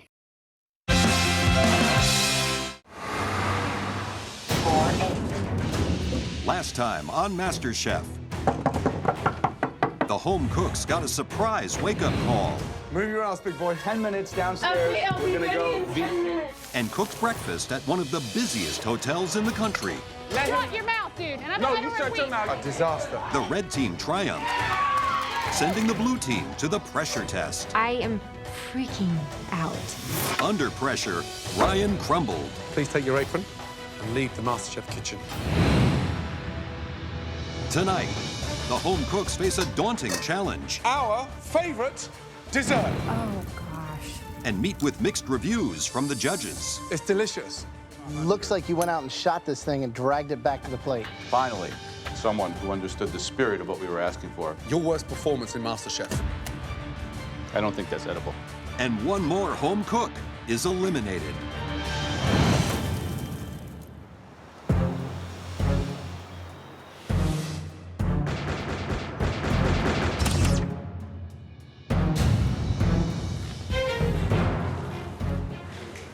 Let's go. Please take stations, thank you. I'm in the top 13. Who would have lost a bunch of money on that? Everyone I know. Welcome back to the MasterChef kitchen. It must be feeling like home, right? Yes, chef. Well, trust me, don't get too comfortable. Today, you face another mystery box challenge. In this challenge, the contestants have to prepare, cook, and present one stunning dish using nothing more than the ingredients hidden inside the box. As usual, we will be watching you like hawks. We taste everything, observe everything as you go about creating this dish. Are you ready? Yes, chef. On the count of 3, you'll lift those boxes. 1. I have no freaking idea what's in there, so. The cowboy in me wants a steak. 2. Mystery box, mystery box. Give me anything. I've made brains, I've killed crabs, I'm a warrior. 3.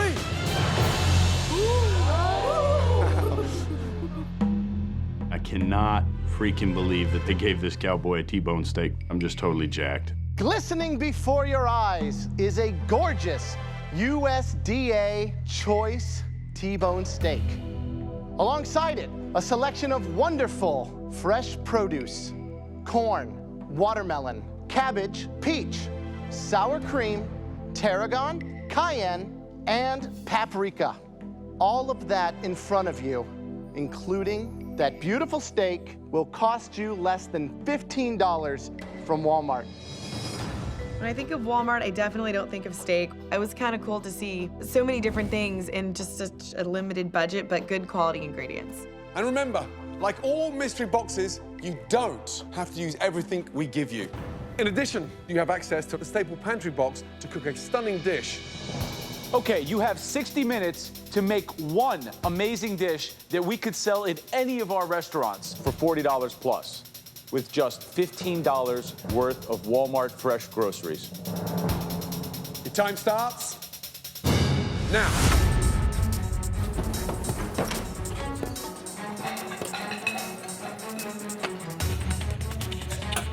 Everyone can relate to this because it's the kind of ingredients you'll have on an everyday basis. we're gonna have to see some real imagination. What would you do? I think what I would do is take the T-bone, like spice rub it, I'd sear it up, do a corn pudding underneath, and then some grilled peaches topped with some of the tarragon sour cream to finish. Nice, nice, nice. Remember, one stunning plate. Tanya, how are you? Good, chef. You've never been in the top 3. Are I you haven't. faded? No. I've been coasting in the middle, and I really want to make my way up there. Purposely, or? I got off to a rocky start, I'm not gonna lie, but I'm working my way up there, you know? Good luck. Feisty. Frankie, How you doing, boys? What's up, Frankie? So nothing Italian here, no pasta, no... Nah, you guys gave me a T-bone steak, man. I'm gonna do all American, summertime. Hopefully the sauce comes out good with the peaches. I have a good idea in my head.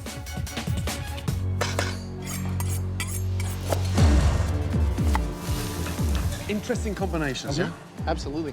Felix is doing a roulade. She made some sort of a buttercream, and she's butchered out the steak. You don't do a roulade of T-bone. The filling was delicious. I know, but the fibers of a T-bone steak doesn't lend itself to bean. She's trying to stand out. But, yeah, I mean... Becky's making dessert. To take that T-bone, cast it to the side, and do a dessert. It's a ballsy move. That's very ballsy. Becky, Hello, chef. you intimidated by a T-bone. No, I'm not intimidated. I think that this is actually a strategic move, being the only person doing dessert. What is the dessert? I'm doing a crème anglaise infused with tarragon and then roasted peaches and caramel. Good luck, Becky. Hello, boys. Hey, Stacey, who's the top 3 right now? I think Josh, Christine, and myself. What about Becky? She talks a lot. You know, she hasn't won anything yet, though. So let her back it up and we'll see. 10 minutes to go.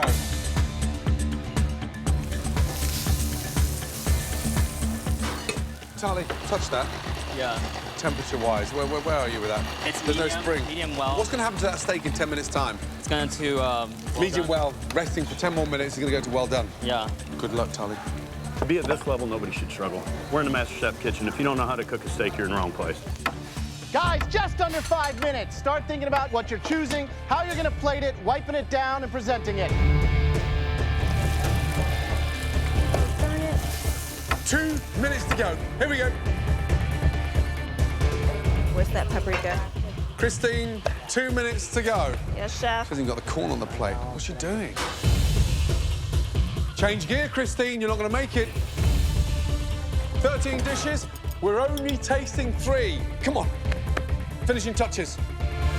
Guys, it's so vital that these plates look amazing. Don't waste the last hour that you did by ruining how it looks. 5, 4, 3, 2, 1, and stop. Well done.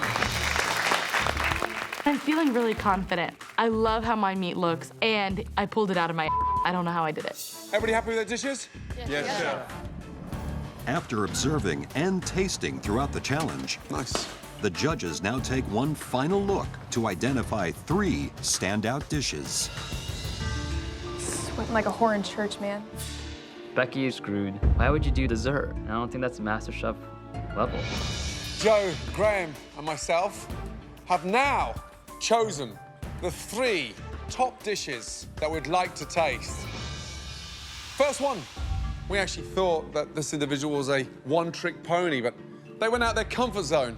They did something they'd never done before in this competition. Congratulations. Frank, good job. Frank's dish looks obnoxiously perfect. I'm like, really, Frank? So, what is the dish? So on this side, you have the strip side, and then you have the tenderloin. Smart. And then I made a slaw with grilled corn and cabbage. And then the sauce, I deglazed the pan with the peaches. And then at the end, I put the tarragon and sour cream. Great sear on the T-bone.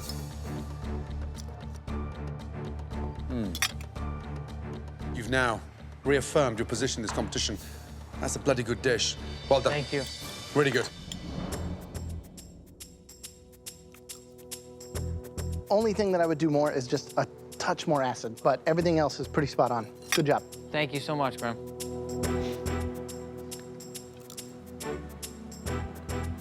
It looks like and tastes like to me you had the whole MasterChef pantry at your disposal. So that, I think, is the biggest compliment I can pay I you. appreciate it, man. That's huge. Good job, Frank. Thank you, guys. Pretty good job. The second home cook that made it into the top 3. Excited to try it. Becky's ego is getting larger by the day. So if Becky's name gets called, I'm going to vomit completely. At the end of the day, it was a beautiful dish. And that dish belongs to Tanya. Well done. I'm like, what? Tanya? Me? It took me a second to be like, huh? Like, go, walk, pick up your plate. Tell me all about it. All right, well, I started off by marinating my steak in some tarragon, olive oil, cayenne, salt, and pepper. I slow braised my cabbage, and then I boiled my corn, pureed it, and added some sour cream to kind of make it into a creamy sauce with some chili. So this is your first time in the top 3 with the mystery box. Yes, it is. Based on this, I'm guessing it's not going to be the last. If you keep cooking like that and seasoning, then you're going to go far. It's awesome. Oh, thank you. $15, and you've turned it into something worth $40. Great job. Pretty well done. Thank you.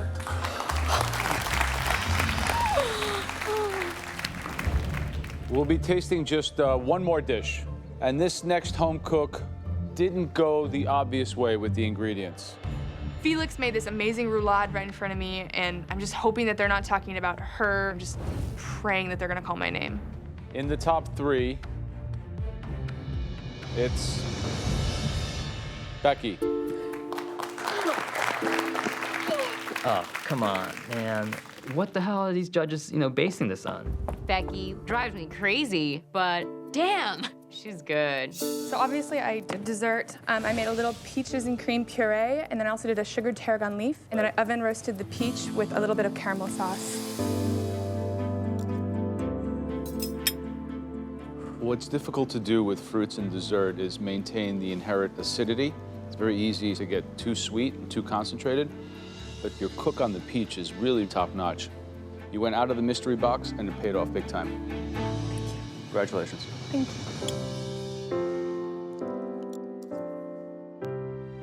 It's beautiful because of its simplicity.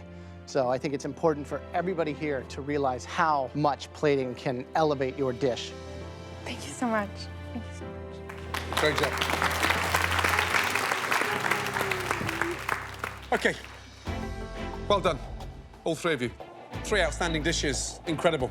I really need to win this. I really want to get that advantage on the next challenge. I'm definitely not a one-trick pony. I've had more lows than highs. I've never shined. I've never been at the top of anything in this competition so far. I want to win. I know that I'm good enough to win this. My dish is the best dish, so I want to win today so badly, so badly. The person that will have a huge advantage in the next stage of this competition, that dish belongs to Tanya. What just happened? I won a steak challenge. Me, Persian curry lady, won. Frank, Becky, congratulations. Tanya, come with us. Good job. Thank you so much. Well done, well done, well done. And also, I had such great finesse. That's twice. Always the bridesmaid, never the bride. Poor Becky. She's so talented, but it's a little annoying. You're like, just take it. Take it like a man. Come on. Welcome. As the winner of the Mystery Box Challenge, Tanya enters the MasterChef Pantry. Awesome. Where she is now in control of the elimination test. The theme of today's elimination test is our favorite desserts. Wow. I love dessert. My favorite dessert is a classic Italian favorite. It literally means pick me up. Tiramisu.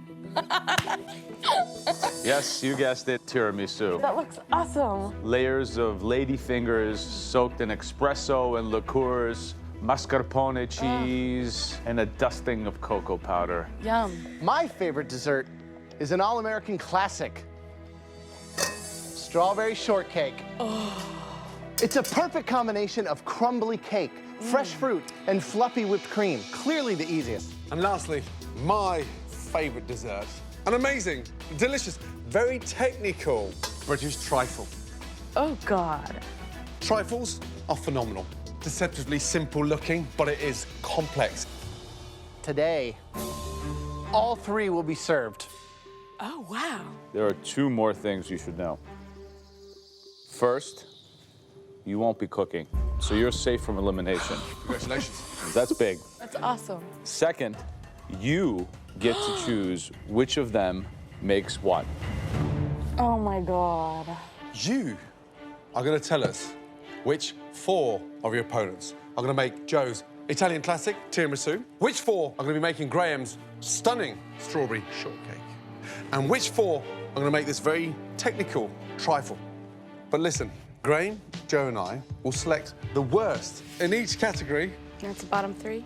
One of those 3 home cooks will be eliminated from MasterChef. What in the tamale am I gonna do? You have to think cleverly to absolutely nail your fellow competitors to the wall.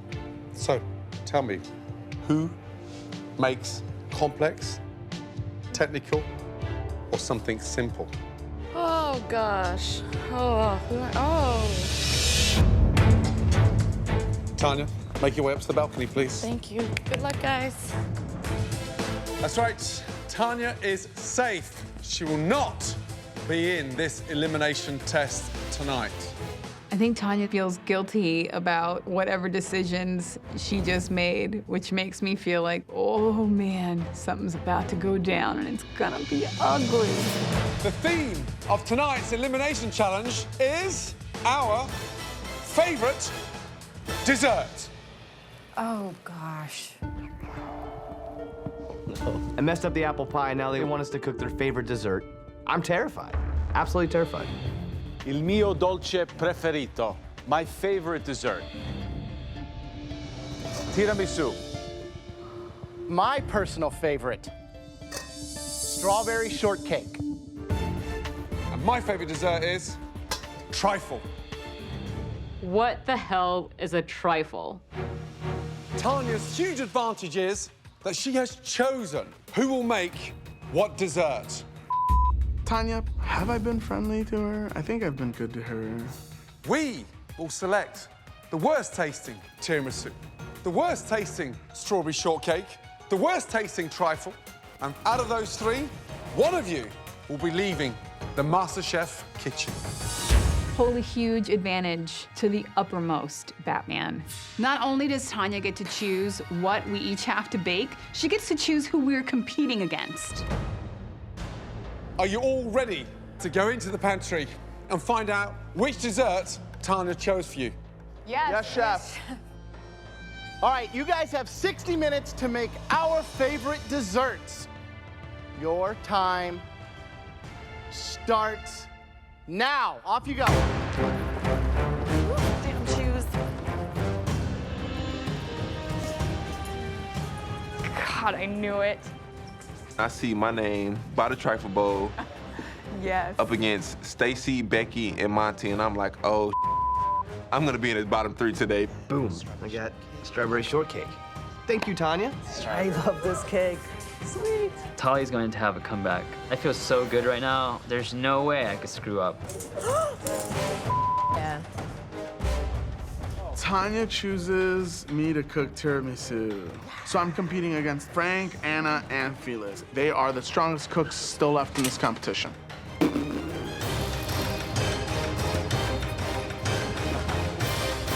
Let's go.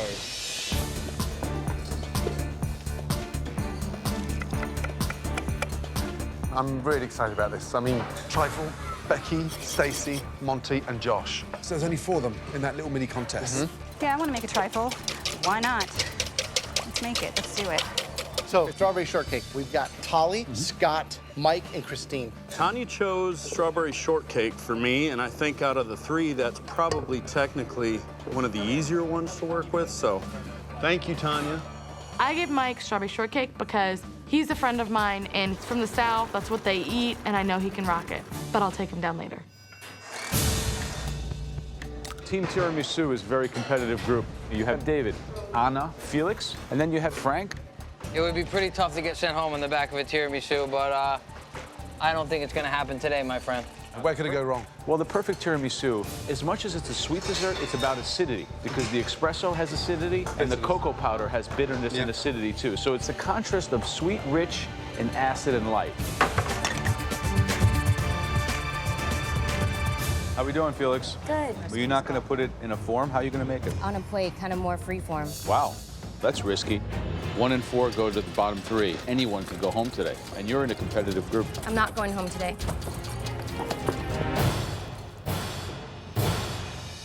How's it going, David? I think it's going pretty well. Is that your cream there? Yes, that's Are you my happy with tiramisu that? cream. I am happy with the way it came out. What should it taste like? Mascarpone, it's like a little sweet, but a little sour. Does this taste what you just described to me?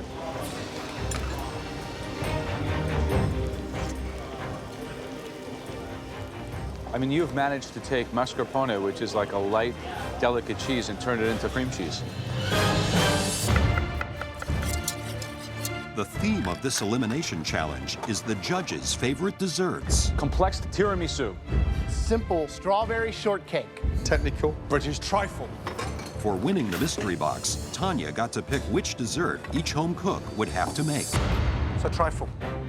Becky, Stacy, Monty, and Josh. So you're making a lot of components. You have custard, chantilly cream, sponge cake, gelatin. You've got to make them all and then compose it. It's a lot of tasks for the cook. It's a lot of technique. Tanya's definitely not as sweet as she usually is. She put me up against 3 other tough competitors. Now I don't even know what's gotten into it. Stacy, please. Are you using all your Jell-O? Yes. Gelatin? I didn't get a... Okay. Get out of my way, Becky. I didn't come here to make friends. I am ready to be the top dog in this competition. Right, Becky, you look intimidated, yet every competitor in this competition is more scared of you. I mean, are you feeling vulnerable? I'm feeling a bit vulnerable because there's so many elements. Where is the jelly? Well, this was supposed to be it. However, I didn't get enough sheets of gelatin. Becky is known as the dessert girl, and so I give her the trifle because I know she's my fiercest competitor. Monty, where's the sponge? The sponge? Gordon tells me that you need sponge. I don't even know what he means by that. He talks in this language that I don't entirely understand sometimes. The bottom bit, yeah, the bit with the liquor. Where's the sponge? What do you mean? Gordon says you need sponge, and somehow that computes in my mind into, oh, I need lady fingers. Does anyone have extra lady fingers I could borrow? What? Does anyone have extra lady fingers I could borrow? Thank you, sir. Strawberry shortcake. Easy, delicious Americana. We've got Tolly, Scott, Mike, and Christine. End of the day, that shortbread has to be crumbly, but a little aerated. The strawberries, a little bit of sugar, kind of cooked down, make a simple syrup, and then the whipped cream, the chantilly. You know, definitely the most simple dessert that we have today. And who do you think will struggle? I think that Tally is going to struggle. He always has a way of making himself his own worst enemy. I'm making a strawberry air. It's pretty much going to be just, it's like a really cool bubble bath.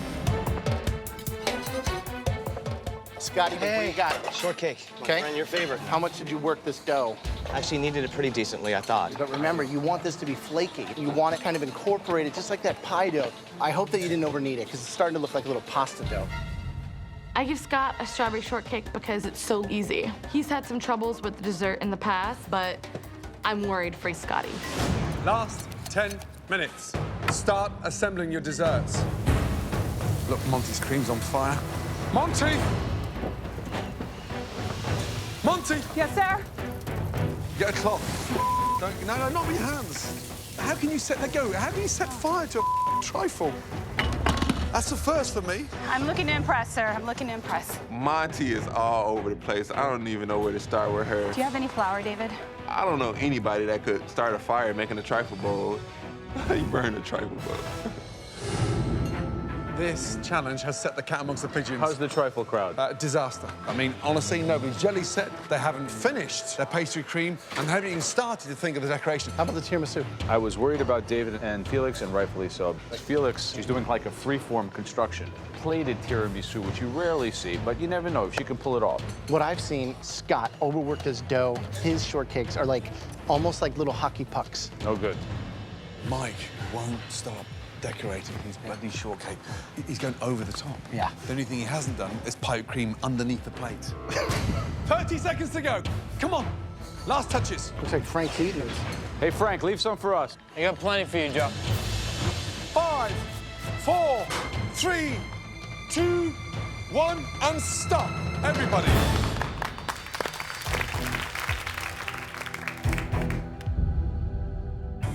So the theme of tonight's challenge was to recreate our favorite desserts. The worst in each category will face elimination. Let's see how they taste. So let's begin with tiramisu. Okay, Felix. Felix's tiramisu looks like it's sopping blatant mess. She could be going home on this one. Felix, you don't look happy. It looks like man. That's true.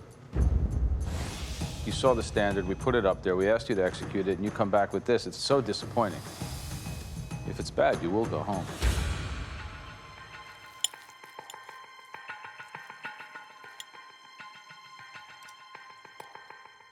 Why'd you put nuts in here? I like mac nuts. Macadamia nuts? In an Italian tiramisu? Are you not understanding what we're doing here?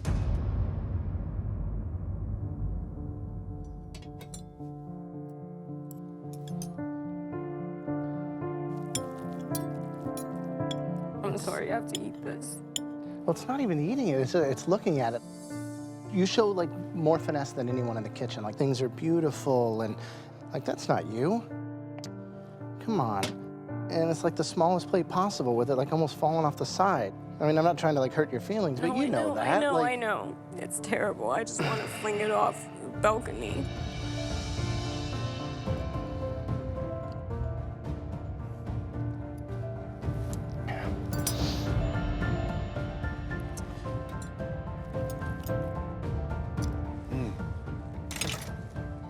Way too sweet, macadamia nuts, nothing. And it looks as sad as you do, because it is a mess.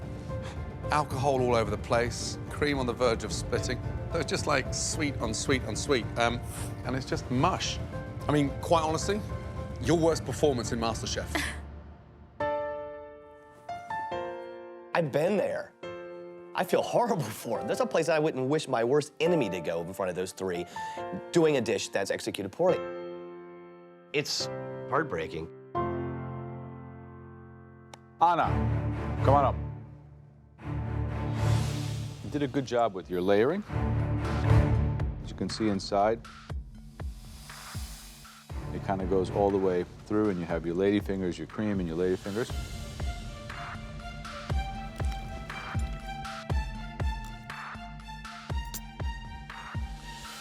It's balanced and acidic, and it's great. Good job. Thank you. Next for the tiramisu is Frank. It's really pretty. Thanks. It's like a sweet little lasagna. Yeah.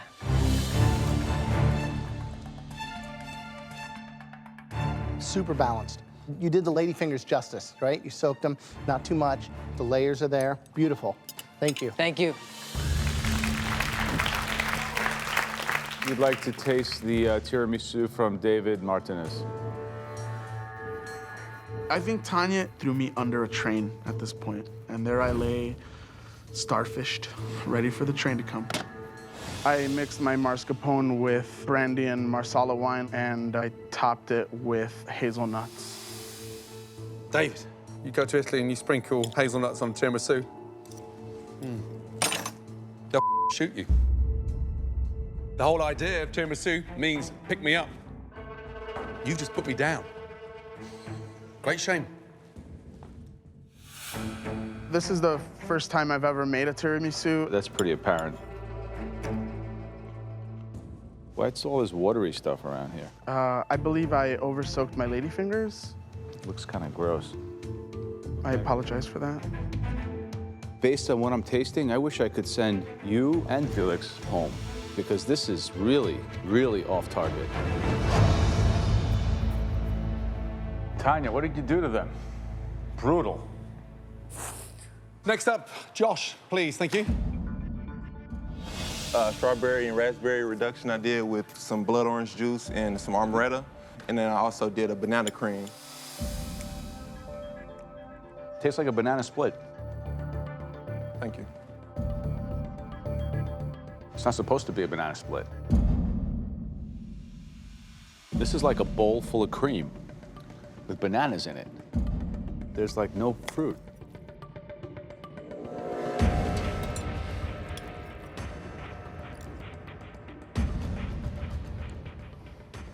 It doesn't have the beautiful, even layers. It's all over the place, you know, and being able to scoop down, come up with a spoon and see all the craftsmanship, but also when you taste it, getting a little bit of all that together evenly. That's what you have to work on here. Okay, Monty. Right, what is that little thing? Raspberry gelatin with raspberry liqueur.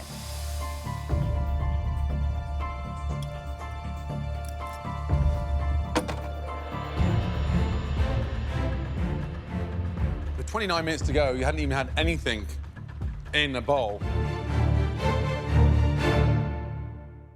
It is delicious. Oh, no. And it's very nice. I mean, what do I need more? I need more sponge. Okay. Good job. And stop being so nervous. Thank you, sir. Okay, next up, Stacey, let's go, please. Thank you.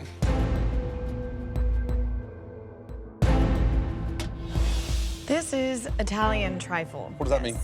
That means that I made a strawberry preserve using a little bit of balsamic vinegar. You put balsamic vinegar in a trifle. I did. I made a lemon curd and folded in some mascarpone and then a little bit of toasted almond on the top.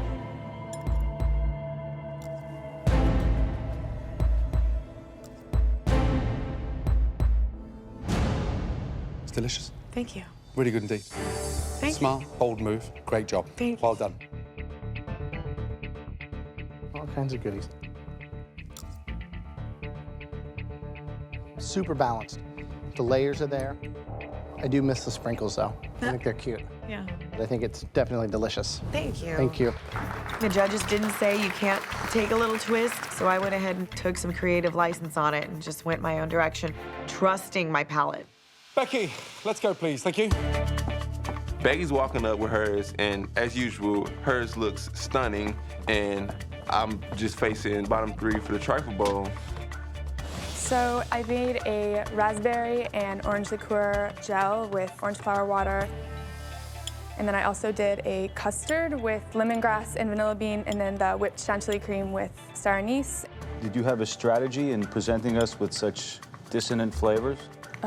No, certainly not. I mean, I tasted at your bench, and I thought that the star anise was certainly a very strange pick.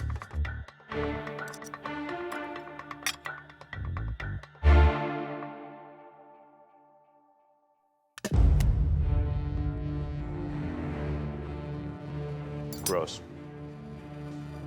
Whereas Stacey's dish is kind of like a symphony in balance and elegance. This is a cacophony of dissonant flavors that make absolutely no sense, complete excess, and quite frankly, an embarrassing dish that I wouldn't even recommend eating. I don't think that's edible.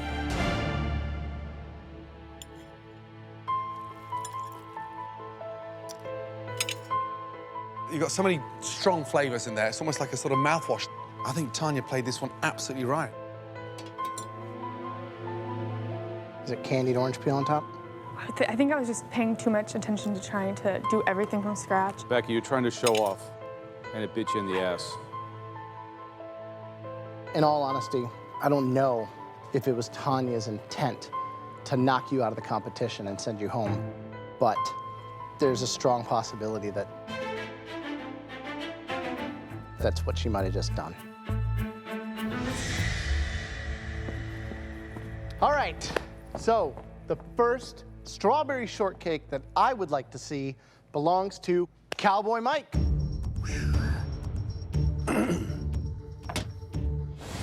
Looks like you went out and shot this thing and dragged it back to the plate. I had to put something on the plate that showed a little bit of plating skill, so I went big. I mean, I'm tired of being in the middle. Interesting design.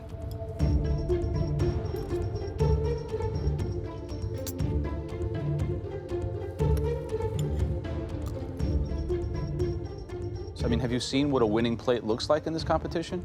I have. Does it look closer to a winning plate or a go-home plate? It looks a little closer to a go-home plate. Poorly executed, unthoughtful, and over-elaborated. Christine. Christine, not a big fan of strawberries? No, I like strawberries, but I really wanted to just try to be a little bit more creative and go a different way, because I feel like I usually stay within a comfort zone. The shortbread itself is delicious. Light, aerated. Thank you, chef. However, strawberry shortcake is a classic for a reason. Not blackberry, not raspberry shortcake. So I'm struggling to find the strawberries. Tally. Tell me what you did. I made a little strawberry foam. I charged it with the two N2O cartridges, and I...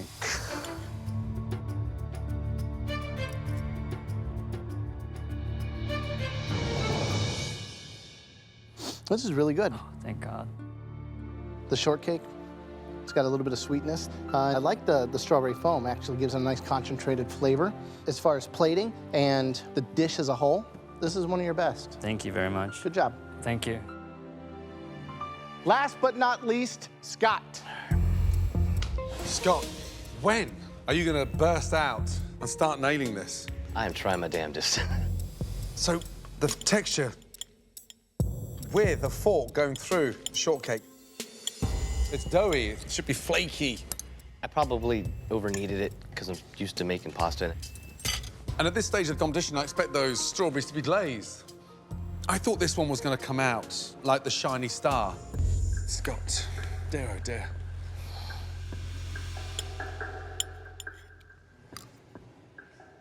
Over-dense. The whipped cream is too sweet. This dish might have lassoed Cowboy Mike out of the exit door, but that's about it. Scotty and I are very good friends, and I know he's one of the few people here that I will be friends with for a long time. I hate that he's the one I have to beat, but you know what? Better him than me.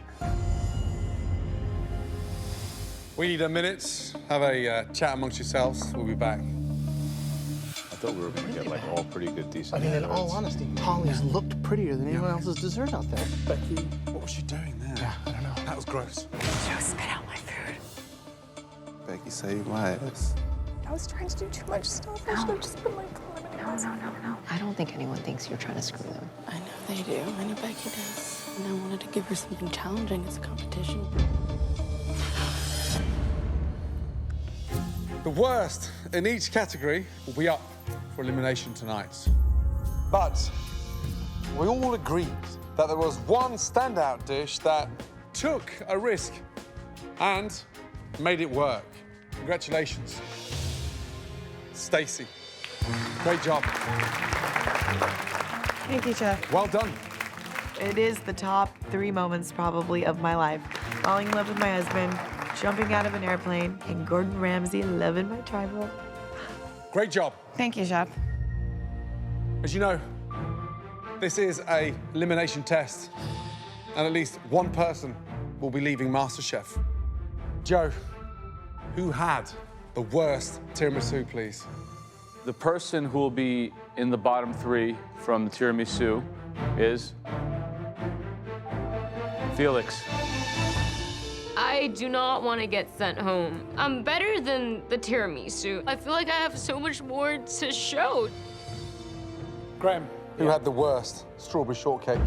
The absolute bottom of the barrel belonged to Scott. I'm still in the competition. For me, there were 2 below par trifles.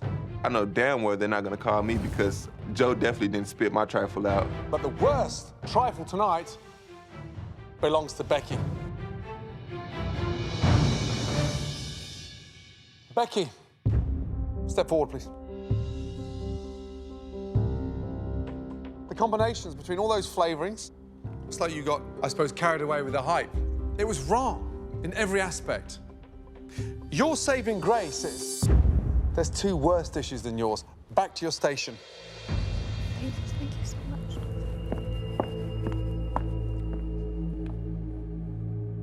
Felix.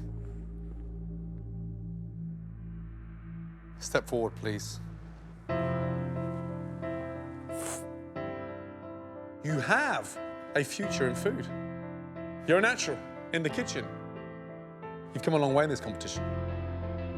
And the journey has been extraordinary. Felix,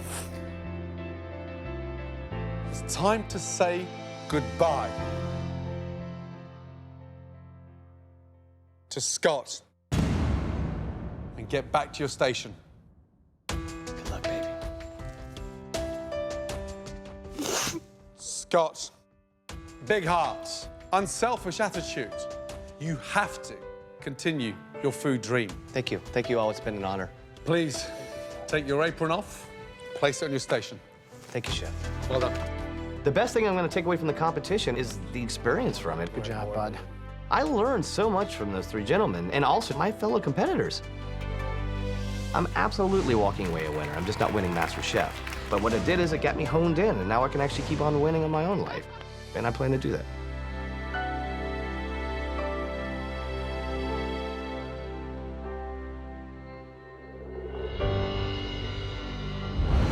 Next week on MasterChef, the home cooks take to the road for an epic food truck challenge.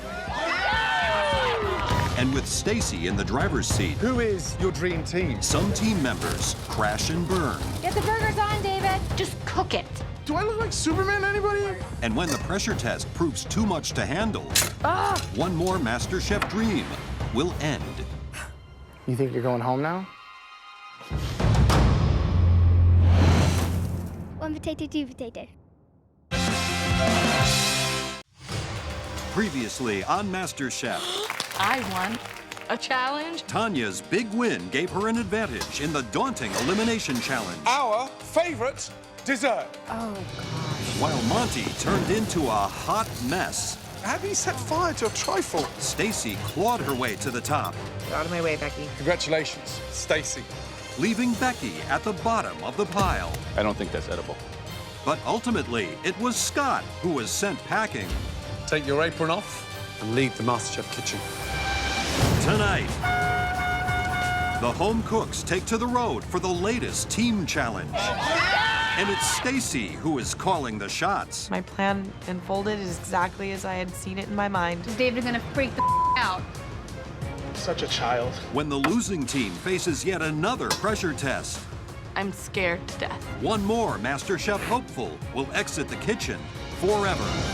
You think you're going home now?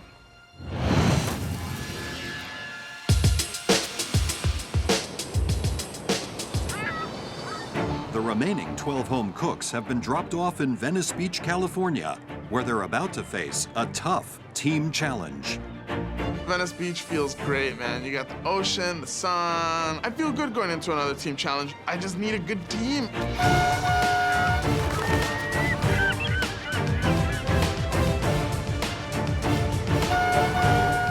Oh boy, look.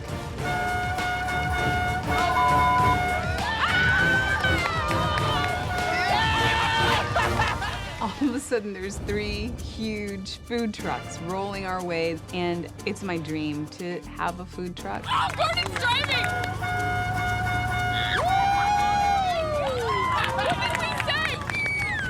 I cannot wait to hear about this challenge. Oh my God! I love food trucks. I eat from them all the time.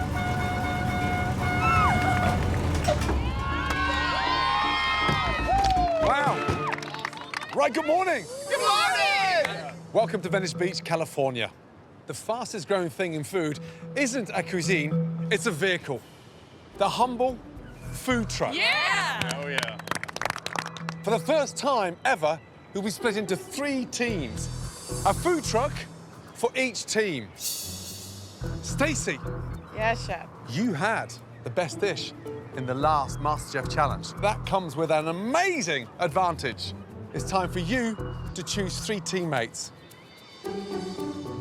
Who is your dream team? Well, the first person I'm going to choose understands how to combine what I consider to be California cuisine. My first pick is Tali, Chef. Tali. Wow. Wow. I definitely wouldn't have chosen Tali as my first choice. Tali. My reason for picking Tali, besides him being a great team member, is having him on my team means if I get put into that pressure test, I can beat Tali. Right, second. My second choice is Frank. Frank, wow. Wow. You got one more choice, and you have to think strategy. My final choice is Becky. Becky, wow. Okay, you have another huge advantage. You get to choose the 2 teams that you'll be competing against. I'd like you to name the next team of 4. Okay. The first person I'm going to choose is Monty. She is one of my strongest competitors. I need her put in a position where she might go home. The second person to join Monty, who would that be? I am hoping that I am not on the same team as Monty. I don't think her and I could work together. David Martinez. Thank you. David Martinez. Wow. They do not get along, and that'd be the downfall of their team. The next pick is Anna. This next pick decides both teams.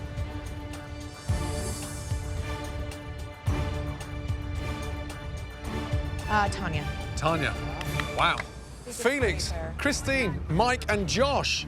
I look at my team, I see Cowboy Mike, Christine, and Felix, and personally, I'm thinking, Stacy, you up now. We're gonna kick your ass. Stacy has another advantage. She gets to choose the team's color, which dictates the cuisine they will prepare. Stacy. Chef. Which color food truck do you want for your team? Red, Chef. The theme of the red truck is Mexican cuisine. I love Mexican food. This day keeps getting better. You've got 2 trucks left, 2 teams. David, Monty, Anna, and Tanya. Which color food truck? The yellow truck. The theme of the yellow truck is American cuisine. I think we have an in right away. We get American cuisine, which is amazing. So, by default, the blue team, Josh, Christine, Felix, and Mike. Brilliant. The theme of the blue truck is Indian cuisine. I love Indian food. I eat it all the time, and I love to cook it. Yellow team, blue team, nominate your team captain. I definitely don't want to be. You don't want to be? I don't care. I'll step up and be captain. So, the yellow team first. Who's your captain? I am chef. I need this. I need an opportunity to use my voice, and I feel confident that I can do this. Blue team, who's the captain? We all talked about it, and I feel like we're going to lead this team to a win. I lost the last challenge as a team leader, but now is my time to shine and step it up and show them that I can win as a team captain. Each team will have 3 hours to prep, cook, and serve the locals here at Venice Beach. Remember, today is about knowing your customer. Whichever team ends the day with the most money wins. All the money earned will go to Save the Children and Boys and Girls Club of America. The team that loses this challenge will face another MasterChef pressure test, where at least one of you will be leaving this competition. Okay, teams, your time starts now. Each team must plan and prepare one $7 dish to serve to the crowds. They have just 90 minutes before their food trucks open for business. I was thinking maybe like a grilled vegetable quesadilla, and I was thinking carne asada tacos. What do you guys think? We should do some guacamole. 2 tacos and then a scoop of guac on the side. That looks good. So we're gonna have 1 vegetarian, 1 meat, right? Could we just do steak? We're in Southern California on a beach. Yeah. You can't please everyone across the board with red meat.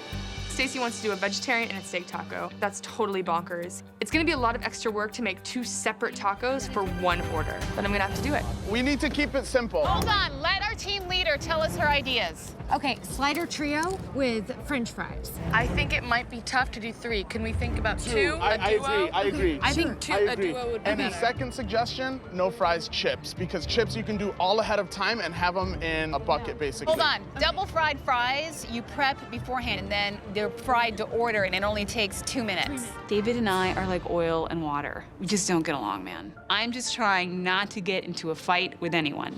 The chips are super thin, so even if we run out, we could do them right away. Bada bing, bada boom, that's it. Love it. We decide we're going to do a burger duo with a side of chips. I feel very confident and excited to win. What do you think, Mike? You eat Indian food? No, I don't. I've never cooked Indian food. I know how to make chicken tikka masala. Do we have time to debone chicken and cut it all up? I think we could. Me and you could start deboning, and y'all can start working on the sauce. Narrow this down. Chicken tikka masala. I don't really know what we're cooking. Some kind of chicken tiki-taki or taki-maki or tiki soup. Josh made the call. I'm glad because I don't know what the hell the first ingredient to put in Indian food is, so I'm feeling pretty good about him being captain. My strongest team captain today, it's got to be Josh, because there's no one in this competition that knows Indian food the way he does. Today's also got to be about the quantity, because it's the volume today that's going to get them winning. Joe? I think the weakest today is the Indian, and the strongest truck is the American truck. I'm going to go with Anna. I think that she has more to prove than anybody. We know that she knows how to cook. She's got great control of flavor. However, she hasn't stepped up. If she doesn't here, I think she's done. Yeah. Right, red team, Stacey. Yes, sir. What are you doing? We have a carne asada taco with the pico de gallo salsa. Okay. And then we're gonna have also a vegetarian option with a side of guacamole. Wow, that's twice as much work. You can't just serve one. If I can't make a vegetarian happy, then that's gonna screw us. Becky, is it just me, or am I missing the plot here? I really think that we should just do the steak. I'm okay with just doing the steak as well. Chef Ramsay's yelling at our ears, and I'm like, we should do what he says. That way we can use all of our heat to be grilling steak, like, constantly. All right, let's just do that then. Okay, agreed. Duh, why would you not listen to me at the beginning? Josh, what are you serving? We have chicken tikka masala on a grilled naan bread with a cabbage salad. Cabbage? Yes.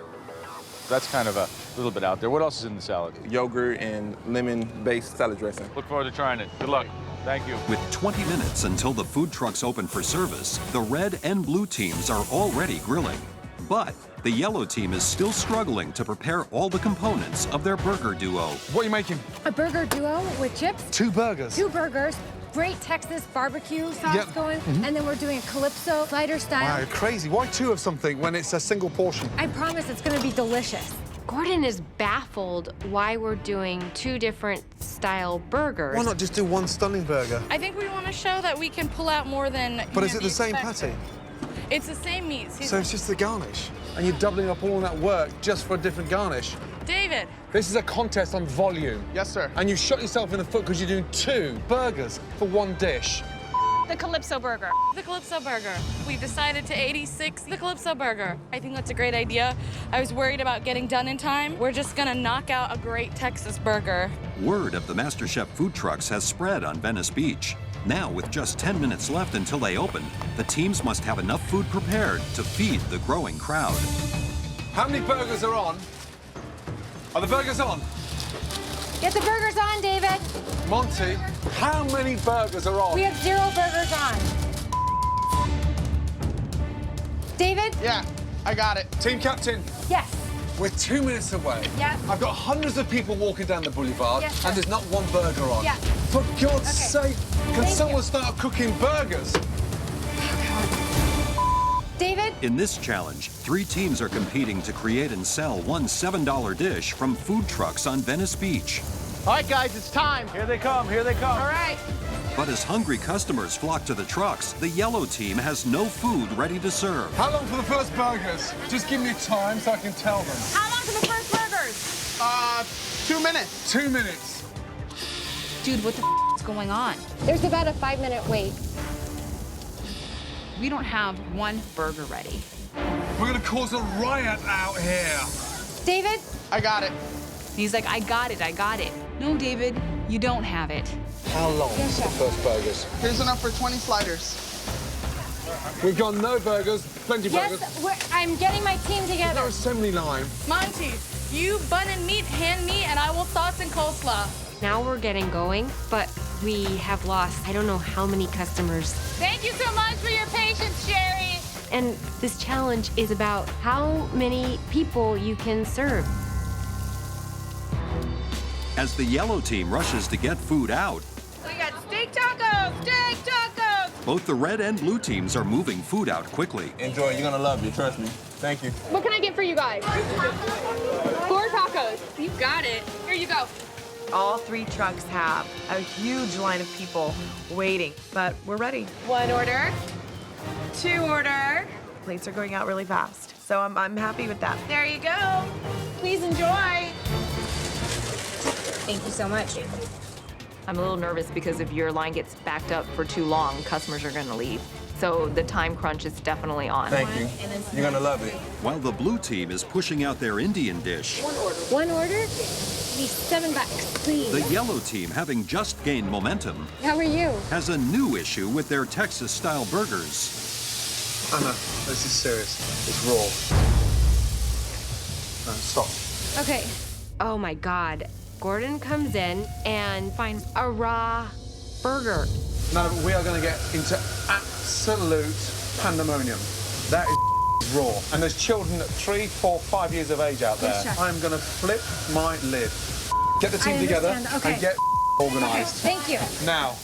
Am I so off in thinking that I can trust David to cook a hamburger? Just cook it.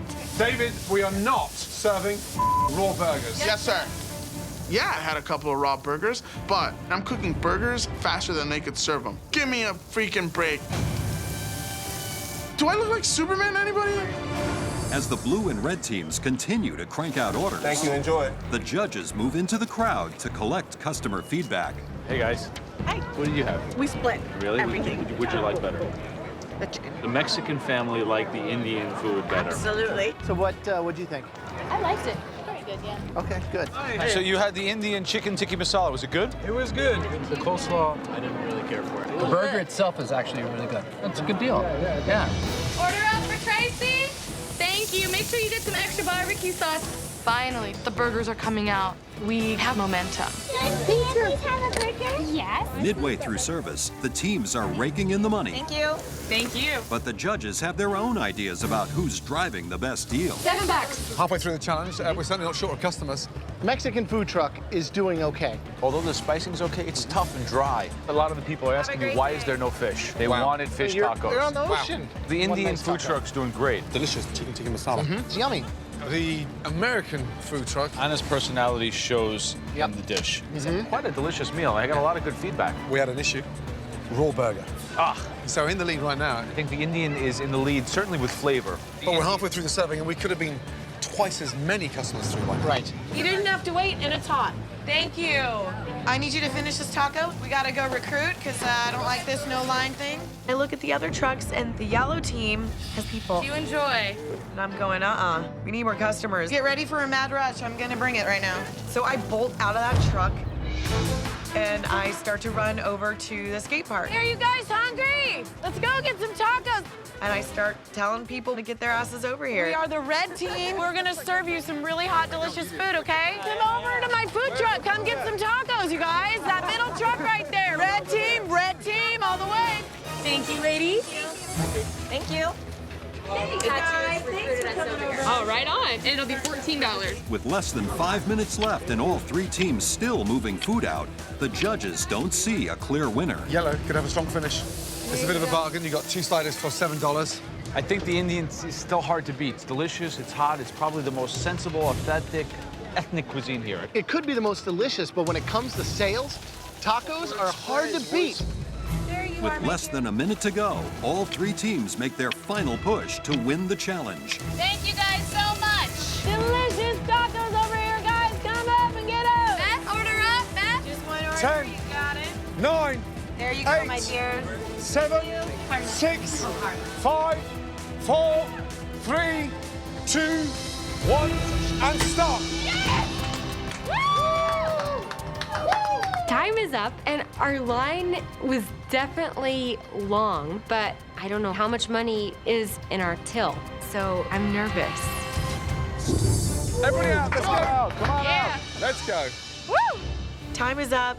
I have nothing to go off of. I couldn't watch the other trucks the entire time, so I'm very uncertain. We've been counting up what your trucks have taken in cash, individually. And the results are staggering. Here's the good news. Combined, you'll all be donating over $2,000 to charity. Amazing. The team that took the most money, which was $798 to be precise. You did 114 covers. Congratulations.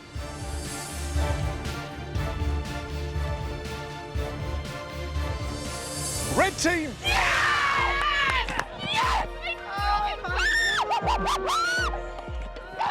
We won by that last push, by my personality grabbing those last few people.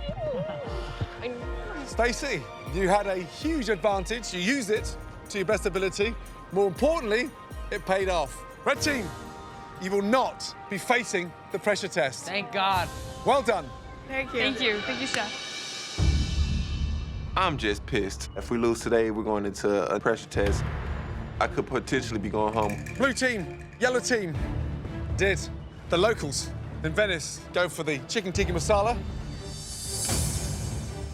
Did they go for the sliders? With a difference of $154. The losing team today, the yellow team. Oh, yeah. We lost? How did we lose? I'm really bummed. I'm also just in disbelief we didn't even come in second place. Yellow team, you did 86 covers. Obviously, I'm super upset. I mean, I made so many burgers. So, I don't know how we lost. And I don't think this loss is my fault.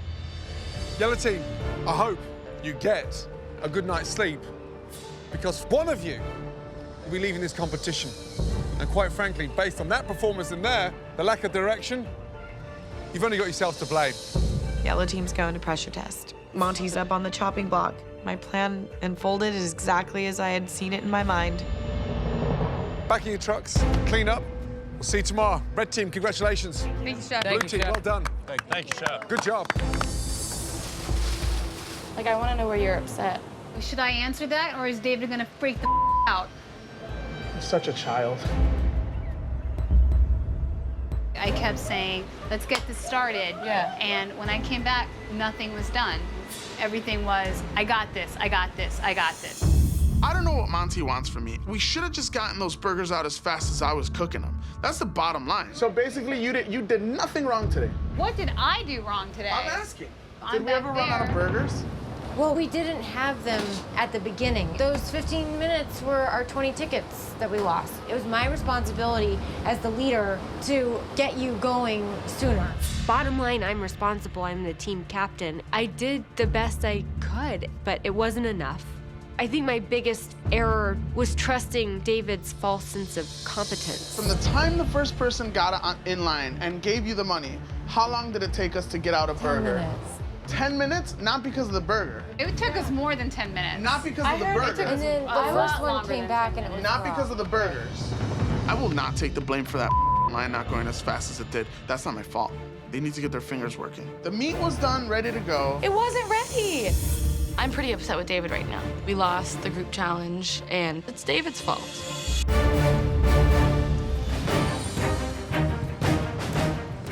After losing the food truck challenge, the yellow team awaits their pressure test. But they still have some serious unresolved issues. There were things we could have done at the beginning to prepare ourselves for a smoother service. Did I not have piles of meat? You did eventually. Not eventually, Tanya, You not did eventually. eventually. I think it's your guys' refusal to say, we just didn't pump food out fast enough. It's unfair for anyone to say that I was the one that dropped the ball on this. I don't like fingers being pointed at me at all. The first things that you sent out were raw. Not all of them. I went through a whole batch. I'm totally pissed off I'm in a pressure test. We could have won that challenge if David had listened to all of us, period. Gordon Ramsay came back with a raw burger. You guys are absolutely insane. Well, we're in a pressure test now, and I'm gonna do my best to kick it in the Best of luck.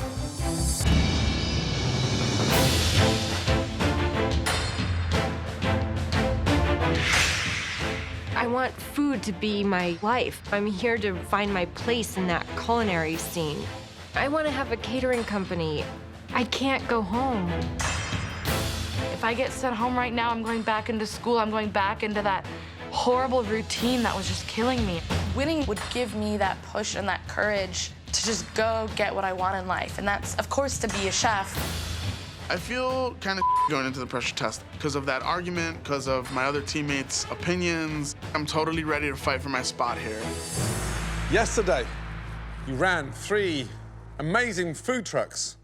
The team that took the least amount of money, clearly, was the yellow team, led by Anna. You 4 are in for the fight of your culinary lives because it's time for all of you to compete in today's pressure test. I believe in myself.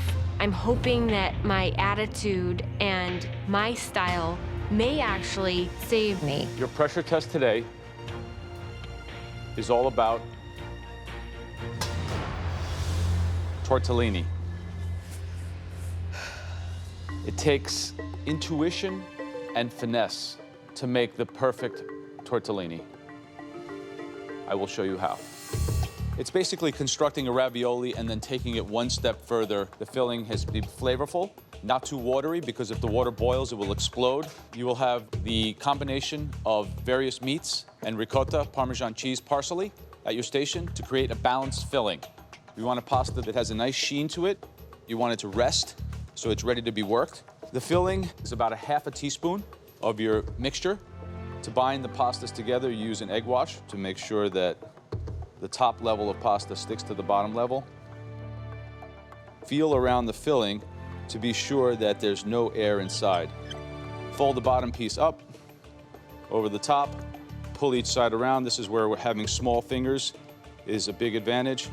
Pinch it in the back and then pull the top piece down and around.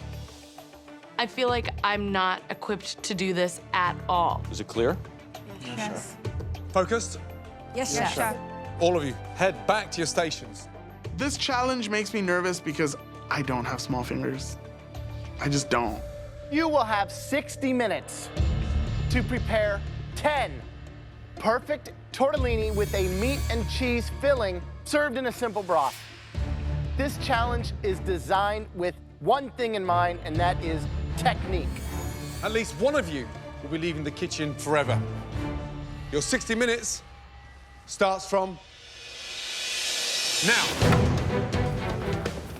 Each competitor has access to exactly the same ingredients and equipment in the kitchen. I've only made pasta dough twice. There is so much to execute with this pressure test. I think this is a highly pressurized, difficult 60 minutes. First thing they should do is what? Make their pasta. In order for it to relax, so you can roll it nicely. It's about balance, it's about finesse, and it's about timing, which may be a challenge. We got 4 different methods going. This is gonna be intense right here. You see, David, someone who makes pasta on the stainless steel surface without putting a wood board underneath understands nothing about pasta. Yeah. Pasta needs to be in a warm and gentle environment. I don't think his fat fingers are going to be a big advantage today. I'm amazed that Anna, the one that's closely connected to pasta more than anyone, is making her pasta in the machine. Not by hand. It does everything to the pasta dough that's not supposed to be done to it. How is pasta going to relax being spun at 1,000 miles an hour? I have no idea. This is terrible. Just getting the delicacy of the dough is the most important part, and I may have already screwed that up from the beginning. I have never made tortellini before, but I cook pasta at home for my kiddo all the time, so I'm not going home today. Not today. I think David's gonna go home. He's got fat fingers to match his attitude. I wish them all the best, you know, but I hope I do better than at least one of them. 30 minutes left. Oh my God. We only want 10, so you want to make sure that filling and the thickness of the pasta on the outside is absolutely perfect.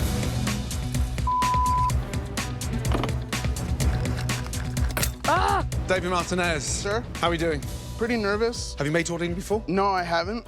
Who's leaving? You know, I think a person like me with sausage fingers has a little bit of a disadvantage. You're not using those sausage fingers. I'm using the case of this thing to make it a little bit more smoother. Good luck. Thank you. 18 minutes to go. Come on. I need to breathe. My pulse is like out of control. Guys, make sure that your water and your broth are boiling. If you were smart, you would have done 2 batches with 2 fillings. And at this point, you're finishing up your tortellini, you try in the first one, you try in the second one, you decide which one you want to present to the judges, and then go with that one. 7 minutes to go, guys. 7 minutes. For one of you, your last 7 minutes in this kitchen.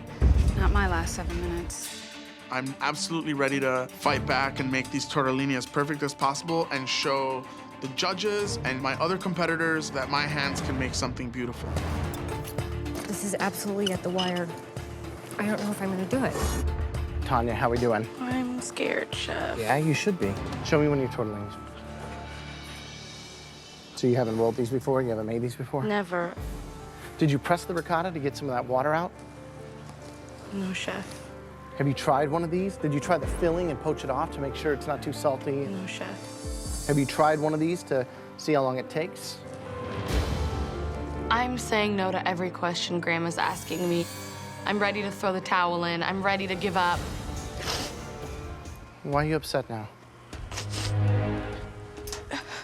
I'm just disappointed in myself. You think you're going home now? Believe in yourself. That's what this is about. You know what you have more than anyone? You've got more heart. No matter how bad things get, you're cooking with love. And that's so much more than other people that just have skill. Look me in the eyes, tell me you can do it. I can do it. Right? Thank you, Chef. Biggest 6 minutes of your life, literally. Okay? Thank you. Let's go. You got it, okay? He reminds me why I'm here, and he reminds me why it means so much to me, and that defeat is not an option. 5 minutes left.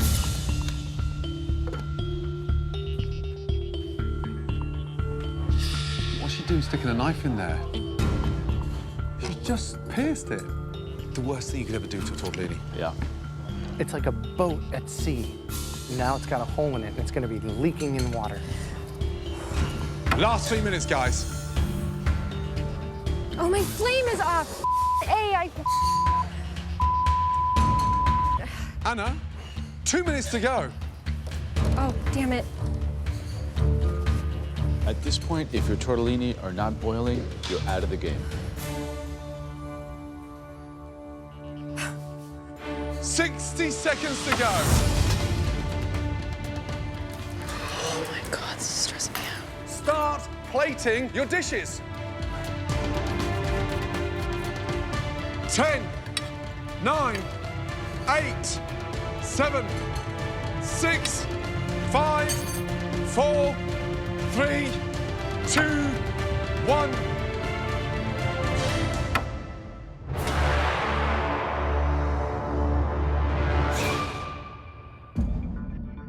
When I look at David's tortellini, I am in shock. David has perfect tortellinis. They are gorgeous. Tanya's tortellini looks like it's gonna get her sent home. She knows it too. Okay, we're about to begin tasting, and at least one of you will be going home. I'm the first up, which I'm relieved by because I'd rather just get this over with. My filling has equal parts mortadella and prosciutto, a little bit of ricotta, parmigiano, minced parsley, and a hint of nutmeg.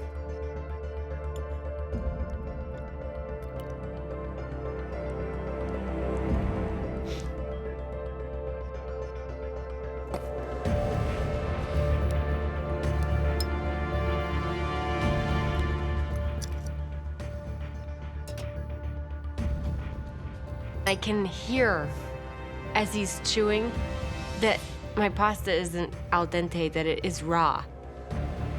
This isn't good.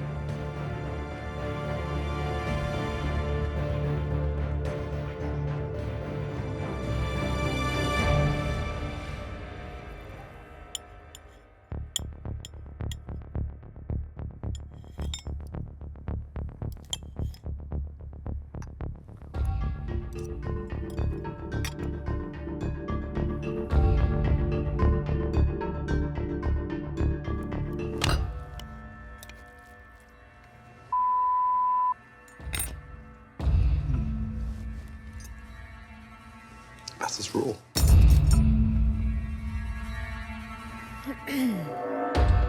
Hearing from Gordon that this is raw is my death sentence. I'm in trouble. Pressure is definitely on. Someone's going home.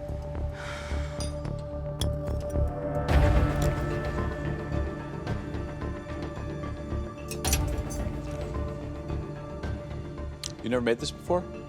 No, sir.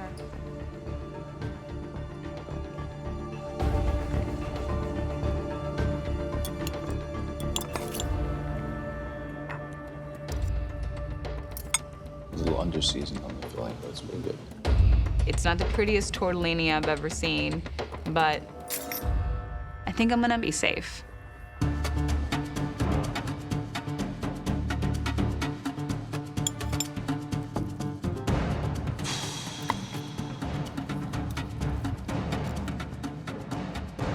Great tortellini. Thank you. How did those fat fingers make such pretty tortellini? They're beautiful. Perfect. Thank you, Joe.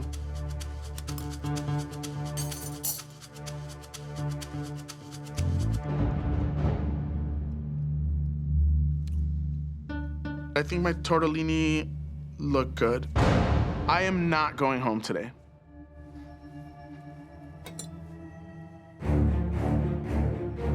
I was running out of time and I wanted to make sure I got them cooked. My technique was really poor in shaping them. You struggled out there, didn't you? Yes, chef. I struggled a lot.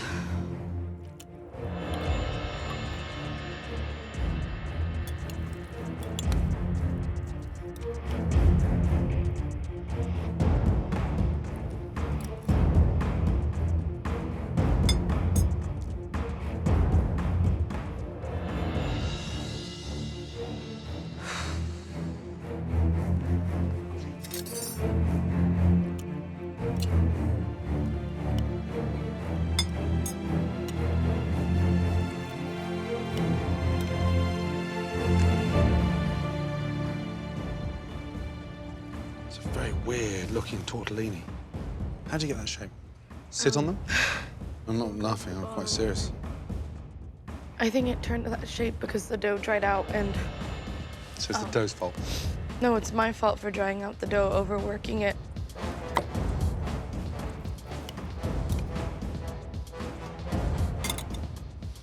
How much parsley to put in there? At this point, it comes down to Tanya and I. One of us is gonna be going home. What a mess.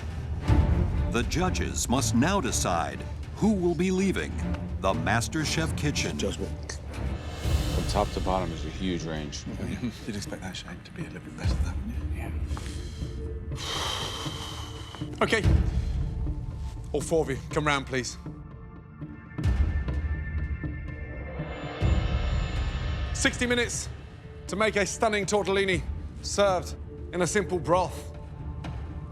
For at least one of you, it's the last time you'll cook in the MasterChef kitchen. I personally don't feel like a lot of my peers here want me around still. But I'm not going down. I plan to be here for a long time. David Martinez, you showed a nice technique with the tortellini. It was the best shape.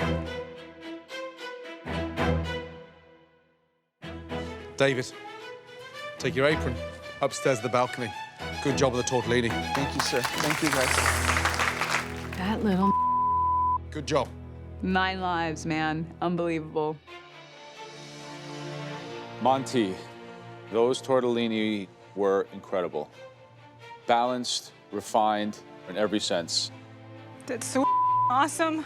Thank you so much. Good job. Well done. Go upstairs, you're safe. Anna and I are in the bottom 2 out of this pressure test, and it's not fair. We performed the best yesterday, and now we are at the bottom. Anna, tonight was the first time I had seen you almost out your depth. I've never seen you struggle as much as you just did.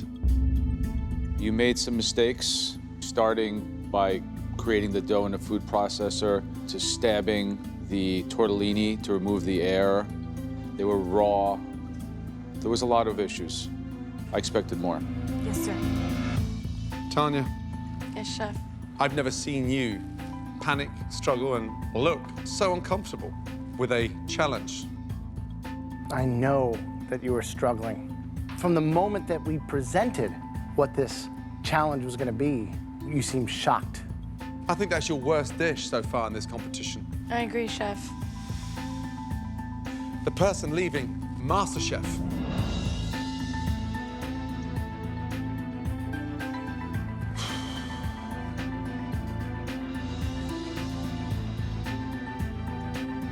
The person going home is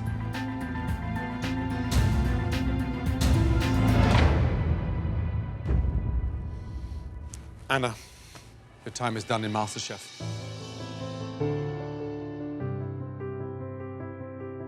Anna, you've been amazing. You came with spirit, creativity, flair. You beat your husband in this competition. You made the top 12. And I'll tell you something, when I visit Boston, I want to see you in a restaurant, your deli, whatever it may be. Do not give up that dream. Anna, you're a sweetheart. Please put your apron on your station. This whole experience has just really been a tremendous gift. I just feel so fortunate to have had this opportunity. So I'm just crying, I think, because I've just had so much joy being here. It's just been amazing. Every single minute that I've been on MasterChef, I have learned and grown. It really has been an education. I am really proud of myself. This is just the beginning of Anna in the culinary world. I'm just sad that this part is ending. Wow. 1, 2, 3, 4, 5, 6, 7, 8, 9, 10, 11. This competition right now is wide open. My big question to you all is who's going to win MasterChef? You're looking at him. I'm Chef. Okay. Good night. Adios. Good night. Thank you, Chef. Tomorrow night on MasterChef, Badass, man. a surprise guest cooks alongside the home cooks in the Mystery Box Challenge. No way, dude. That's awesome. And as the competition intensifies, Look at the mess. the judges hold nothing back.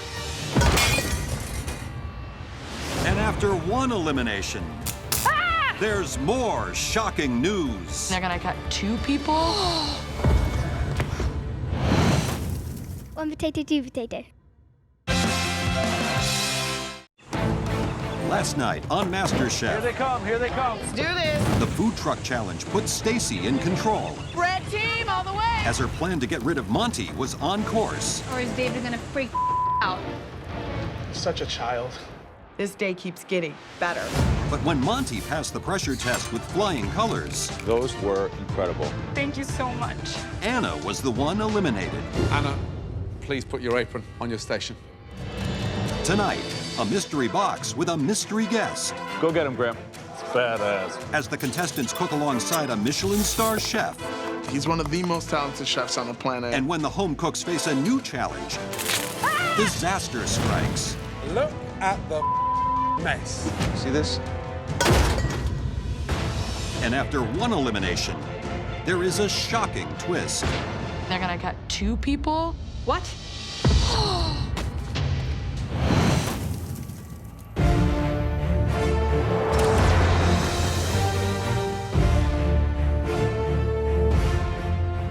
Good morning. It's down to 11, and we're the best home cooks of America. Welcome, welcome, welcome, welcome. Sometimes I look at these mystery boxes and wonder, what would a true master chef do with those ingredients? Oh my gosh. Well, today, we're gonna find out. No way, dude. That's awesome. We have invited a Michelin-starred chef, a true visionary in the world of food, to cook alongside of you all. Sweet. Go get him, Graham. Please welcome, all the way from Chicago, a legend of modern cuisine, Master Chef, Graham Elliott.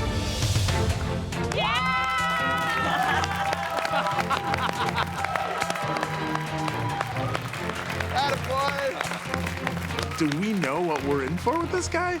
He's one of the most talented chefs on the planet. Don't worry, you guys aren't competing against me. That would be totally unfair. We just wanted to give you an amazing opportunity to see what a true professional chef could do in 1 hour without any advantage of any preparation. And no, for the record, I don't know what's in the boxes. And remember, the person with the best dish will get a huge advantage in the next challenge. It's badass, man. Chef Elliott, please take to your station. Aye, aye. Right. Are you ready to see what's under those amazing boxes? Yes, chef. 1, 2, 3. Whoa. I couldn't believe my eyes. I see what looks like a roadkill. You have the most amazing rabbit. The rabbit. Cape gooseberries, purple Brussels sprouts, maitake mushrooms, rams, forbidden rice, chorizo, ginger, Wow. and a heavy whipping cream. In addition, you have access to the stable box for other ingredients. I'm definitely going to be in the top 3, and I'm feeling very confident now. Just knowing that I have a rabbit in front of me and I could do it 3, 4, 5 ways. You've got 60 minutes to create a stunning dish, and your time starts now.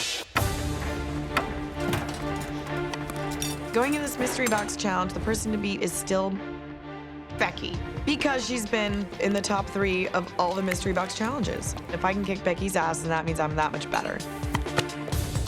Do you think a lot of them have used rabbit before? Probably not. Butchering's very difficult. It's very small, very delicate. Overcook it, dry. A lot of jeopardy here. Ah! What do I do? I would make a really nice rabbit pot pie. I would make an incredible frittata and roast a whole rabbit around the frittata, like porchetta stuffed with eggs.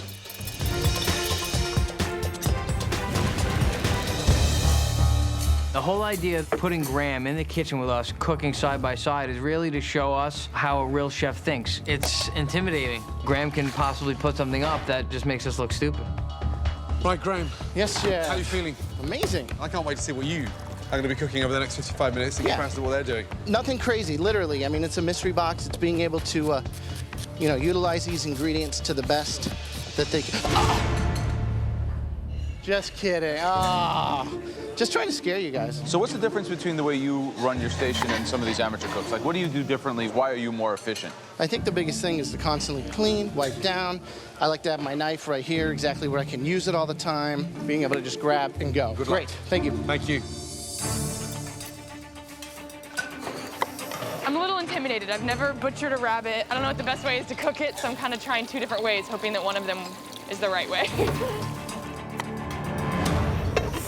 Josh. Hey, Chef. What are you doing?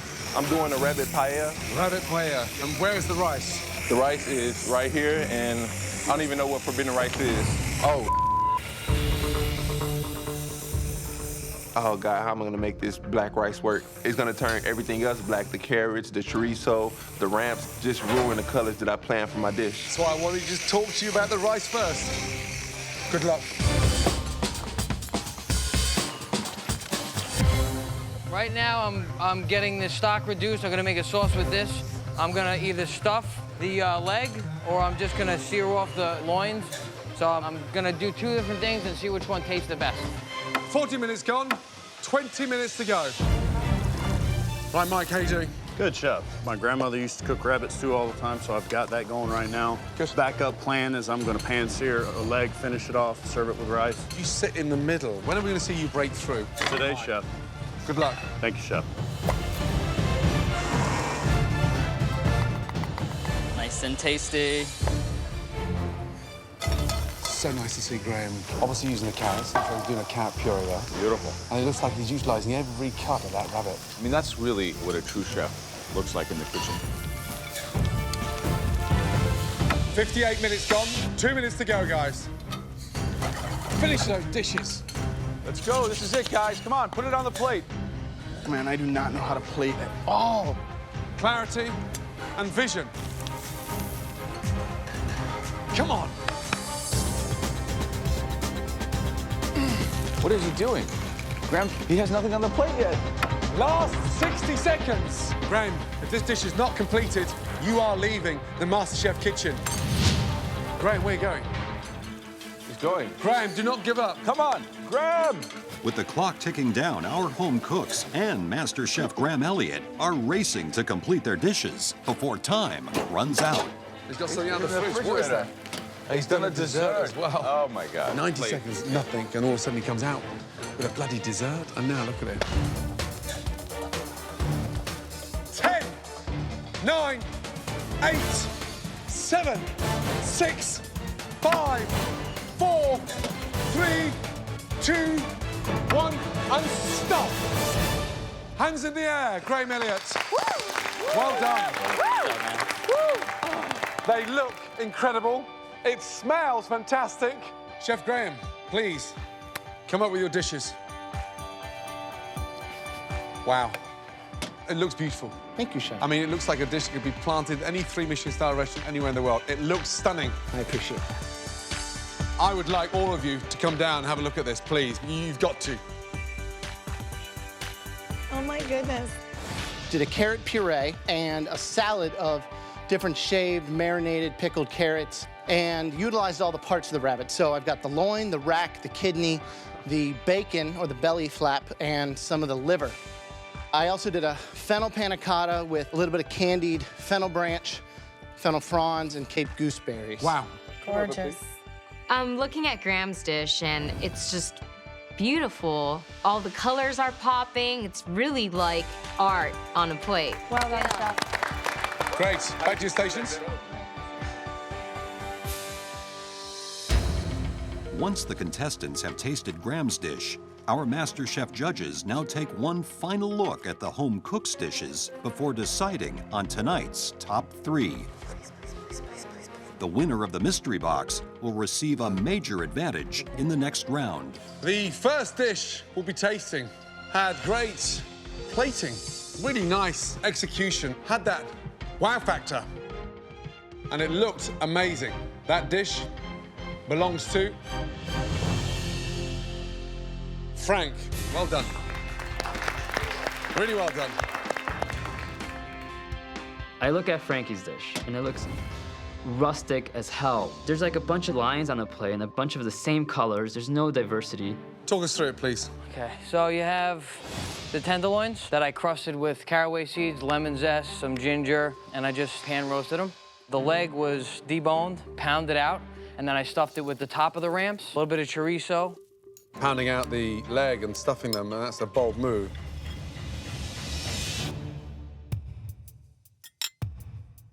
It looks great, it tastes great, and everything works. Delicious. Thank you really so good much, job. Chef. Well done. Wow. You know, you look at a sauce, you can just tell by looking at it that it's got the right balance. It's not over-reduced, it's not extracted, it doesn't have a skin on it. It smelled great.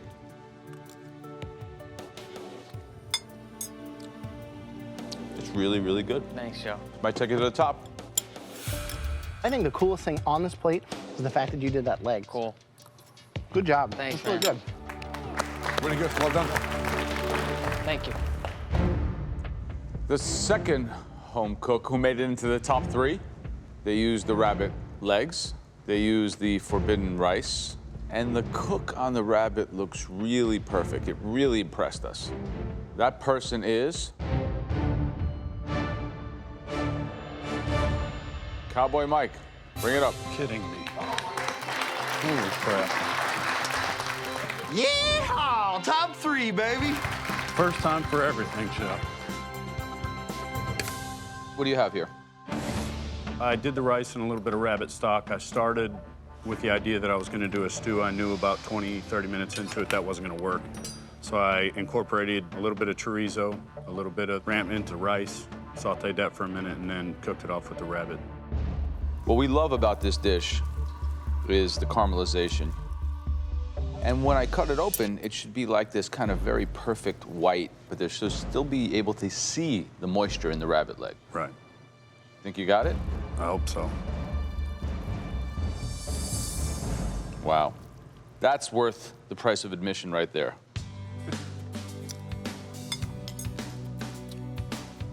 Really good. Thank you, sir. One of your best dishes. Congratulations. Very Thank good. you. Moist. Yeah, very good. It's glistening, it's shiny. Cowboy Mike. Feels good to be here, Chef. I hope so.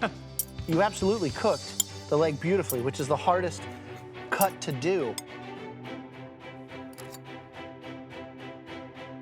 You really nailed it. Thank you, Chef. Good job. Much. Thank you. Great job, Mike. Thank you. Good. We're going to be tasting one more dish. This dish was put together with finesse. It was oozing professionalism. Congratulations.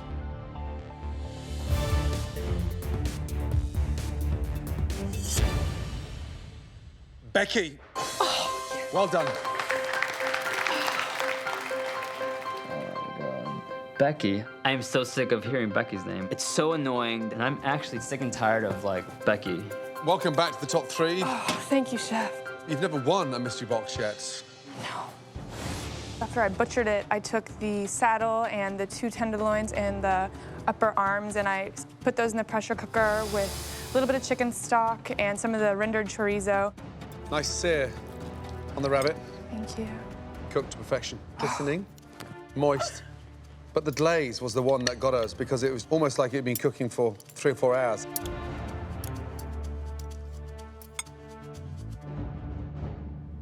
I mean, it's delicious. I mean, it really is.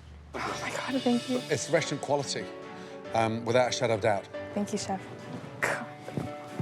When you cut into this, I mean, you can see how juicy this is. Yeah. Does that make you happy? I'm very happy. Me too. This might be your lucky rabbit's foot. I hope so.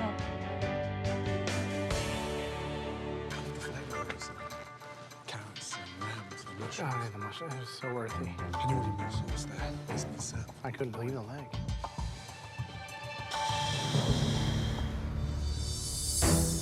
You guys are amateurs. And today you cook like pros. It's the best feeling in the world is to have these guys who make dishes like Graham did tell you, this is impressive, this is an amazing dish.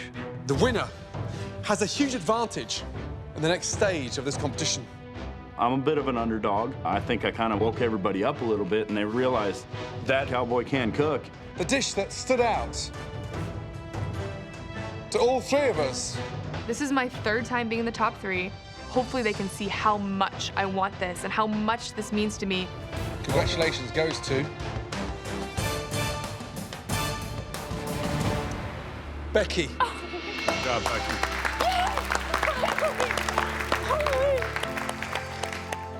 Finally.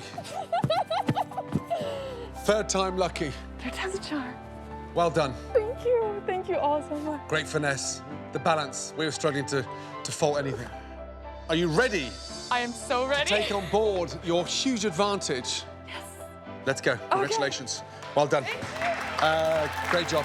Let's go.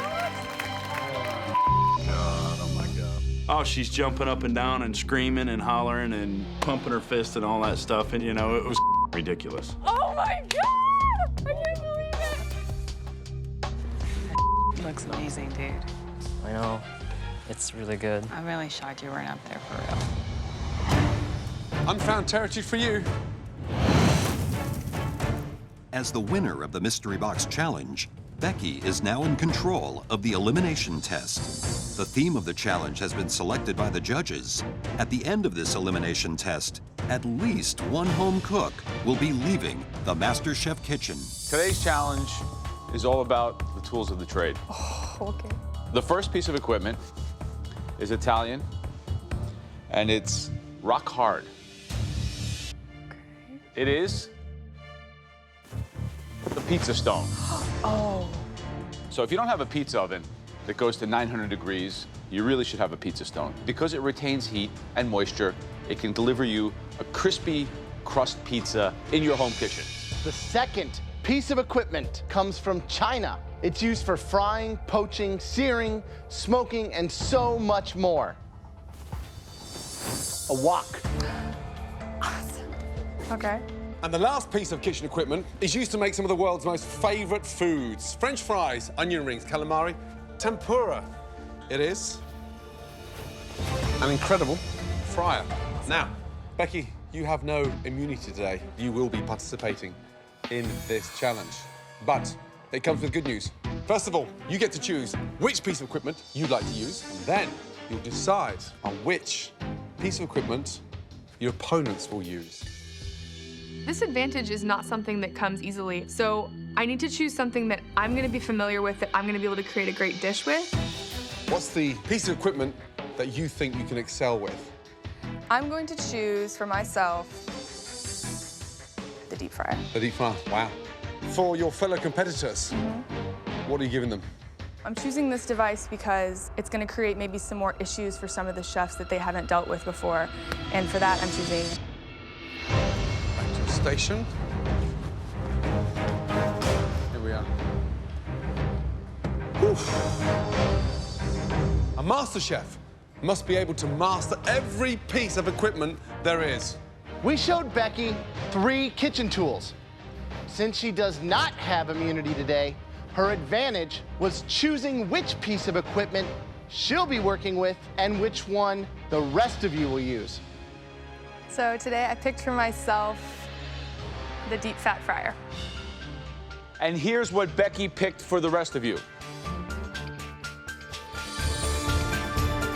A pizza stone. Wow. What am I gonna do with a pizza stone in under an hour? I'm pretty sure Becky wants me out of the competition. Becky wants everybody out of the competition. You have 60 minutes to make one amazing dish utilizing the pizza stone. And for at least one of you, it'll be the last dish you ever cook in the MasterChef kitchen. Wow. Your time starts now. We have 60 minutes to create something using the pizza stone. It does not have to be pizza. You can just cook on it. I still can't find the stupid olives. I can't remember my recipe for a damn pizza dough. I'm scrapping the pizza. I'm cooking lobster. Wow. Interesting one, this one. Mm-hmm. I think that Becky made a very aggressive and strategic move in choosing the pizza stone for everybody. I mean, certainly she's going to set herself apart from the rest. Yeah. The first thing now is getting that dough on, activating the yeast, and getting that dough working. I would make a stunning pizza. I would roll that dough so thin, I'd put it through the machine almost like a pasta dough. Oh, really? So it literally crisps and bubbles and keep that nice crisp edge to the pizza.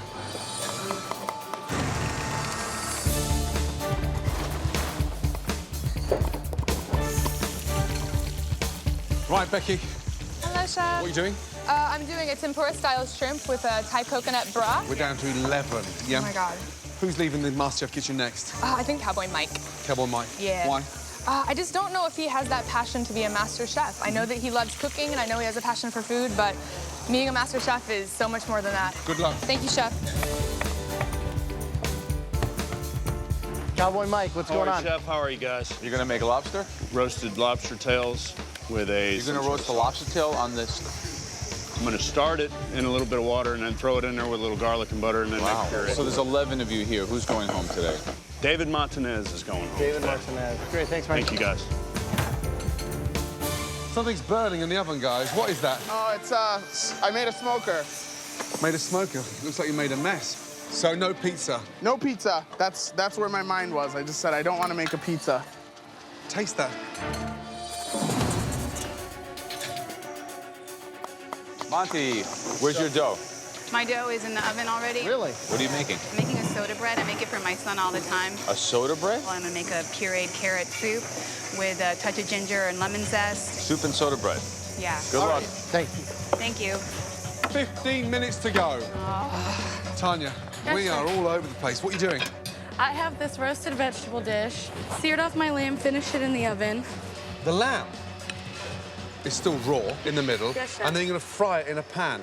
Anything you've got in terms of flavour from that stone is gone.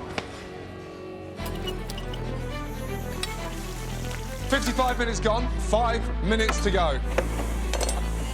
Wait till you see David Martinez's dish. Yeah. He's making a sauce out of 150 juniper berries in a broth. Cowboy Mike, I think, like Martinez, is all over the place. Yeah. I think he's in a complete panic. I think that he didn't know how to make a pizza dough. No. Very nervous for him. Monty threw the carrots on there, and she's now roasting the carrots and blend them into a carrot soup. I mean, completely all over the place. I'm definitely. Ah! What was that? What the hell was that? This thing. Did you put water in the oven? What is in there? Uh-oh. What happened? You burnt the bread? Monty just burnt her bread. If she can salvage it, she'll be good. Go slow, go slow, go slow, go slow. Holy freak out, Batman. This is my main dish. I can't just present them a bowl of soup.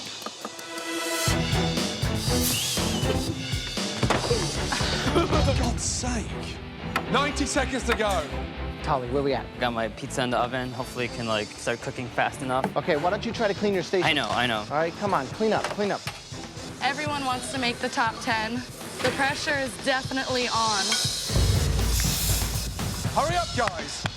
10, 9, 8, 7, 6, 5, 4, 3, 2, 1, and stop. Hands in the air. Well done. Good. That was a fascinating 60 minutes. Right, let's start. Mike, please come forward. I'm not proud of my dish, but I hope that I've done enough with the pizza stone that I can kind of just skimp by on this one. I would have loved to have given you a pizza. Really? If you told me to guess what piece of equipment you were given to cook with, I think we'd be here for hours before I ever got to the idea of a pizza stone. I wish that I could remember my dough ratios for pizza, because I would have done a pizza. The lobster, when it flakes like that, I mean, it's like you found a way to make it like dehydrated. I mean, you know someone's leaving today, right? Yep, I do. I just blanked out. All right. Sorry, chef.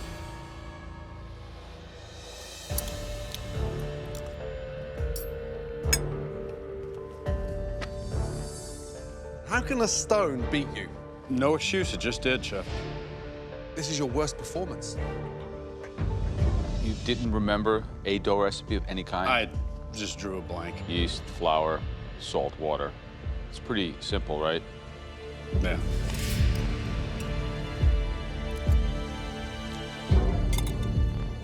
You drew a blank. Hope there's not a blank space at your cooking station tomorrow. I hope not, too.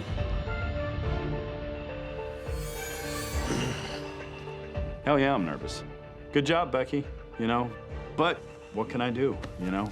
My only hope at this point is that somebody else screwed up worse than I did. Next up, the girl who had a huge advantage coming into this challenge. Becky, let's go. Hello, judges. The only person in the competition who had a deep fryer. Right, what is that?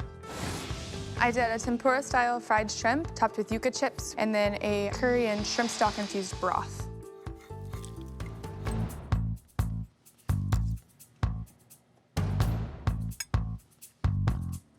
It's delicious. The shrimp, you've nailed. It's refreshing. It's got that kind of sort of lightness to it, which is not generally associated to a fryer. Good job. Thank you, guys. Thank you.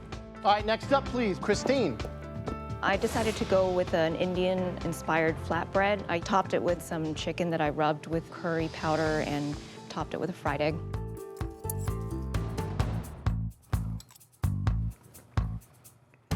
The idea that if it grows together, it goes together, all these flavors found in the same parts of the world, I think it's a very well-conceived and constructed dish. Thank you.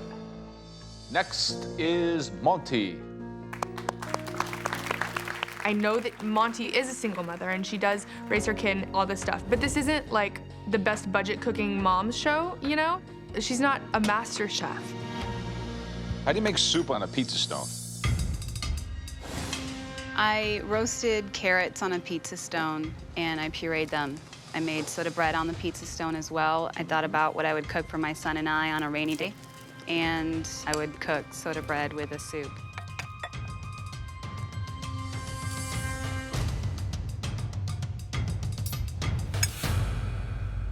I love the soda bread. Thank you, sir. It has a depth of flavor. Every ingredient makes sense. And I would like to, on a rainy day, eat that whole bowl. Congratulations. Dude, thank you.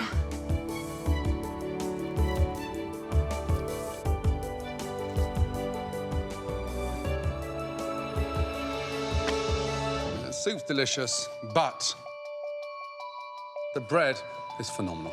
Great job. Thank you. I mean, are you really doing this because you know it, or is it a fluke? I'm not a fluke, sir. Well done. Thank you, sir. Really well done. Thank you, guys. It feels amazing, obviously. And I really wish my son, Danger, was here so I could try to make him eat some carrot soup. All right, next up, please, David. Go, David. What did you make? I roasted the potatoes in the pizza stone. I did the bacon in the pizza stone, and I did the lobster on the pizza stone as well. This looks really bad. It almost looks like some kind of soup, but then you got like this big old long piece of bacon that looked like it just fell in it from someone's breakfast plate. Yeah, it's a mess. Come on, Dave.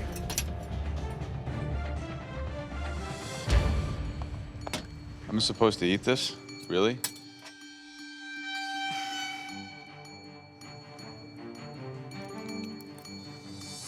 You know, watching you cook this was just a letdown. We're gonna go from 11 down to 10, and this is what you bring?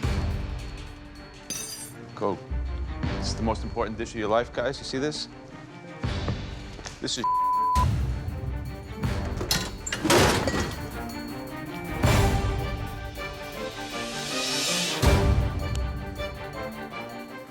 just got real. This is not good. Holy I am going home today. Dave Martinez is like the biggest joke. As a matter of fact, I mean, why is he even here? David, you've had some pretty monumental dishes, and you just fell 1,000 foot with nothing underneath it. Great shame. You know, sometimes planes crash, and that's what happens. Tali, stay there for a minute. Just step back. Look at the mess. I try to put it all in one space. It's not in one space. It's from there all the way down and all over the place. Look at the cupboards. I don't. Let me tell you one more thing. Okay. If you were in any of our kitchens, Yes, chef. you'd been fired 6 months ago. Yes, chef. That is a disaster. Tally, bring it up. All right. What is that? It's a flatbread with duck and 3 cheeses of provolone, mozzarella. I made a sauce out of creme fraiche, chives, onion powder, garlic powder, and it's served on a bed of raw flour, right? That was not my intention. My intention was to roll out my flatbread and get it into the oven.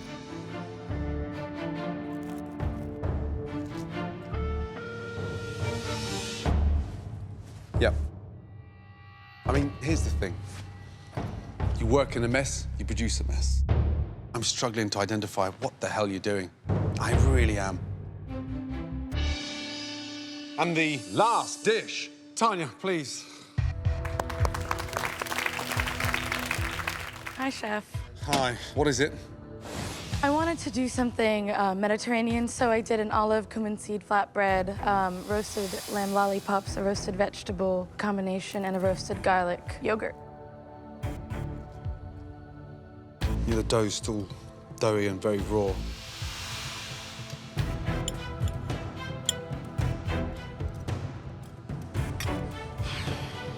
You can't be happy with that. I'm lost for words. That's dreadful, dreadful. The eggplant is raw. Bitter. And the lamb is dry as anything. She shoved it in a pan.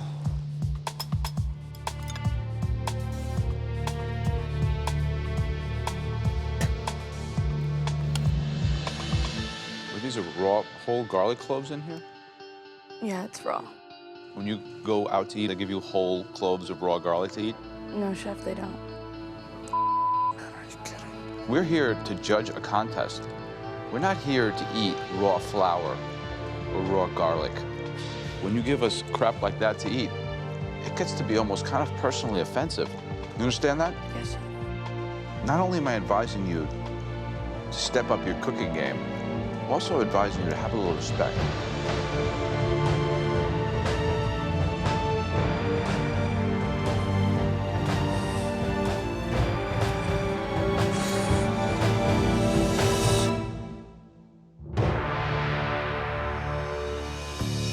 With all the dishes tasted, the judges must choose tonight's 3 worst dishes. From these, at least one home cook will leave the MasterChef kitchen. Man, that was a disaster. I mean, honestly. Huh? Tanya, Tally, Who would have Mike. thought that that would have been so hard? Extraordinary. Pizza, stoned. I got my ass kicked on this one. I mean, straight up from the beginning. I didn't try to give him no excuses. I just screwed up. And I probably deserve to go home for it. God, they're harsh on you, man. I wish I hadn't have done this dish. So the bread was way undercooked? What'd you roll it with? I didn't. Tanya. But yours didn't go in the trash. Damn near close. I just feel bad for Tolly, man. I tore him up. Oh, man, Becky picked a good one to screw us over on. That was not our best performance in a challenge. But there were some highlights. One great dish that stood out for all the right reasons. That dish belongs to... Well done, Monty. Thank you. If you think I'm a fluke, I am gonna laugh my way all the way into the MasterChef crown. Now, to the worst dishes of the night. The first dish. Please step forward.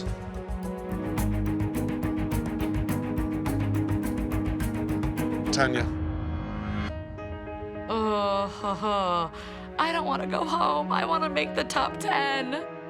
The next disastrous dish.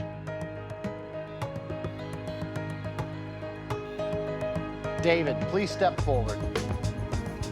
I think I will be walking out of the doors here in T-minus 10 seconds.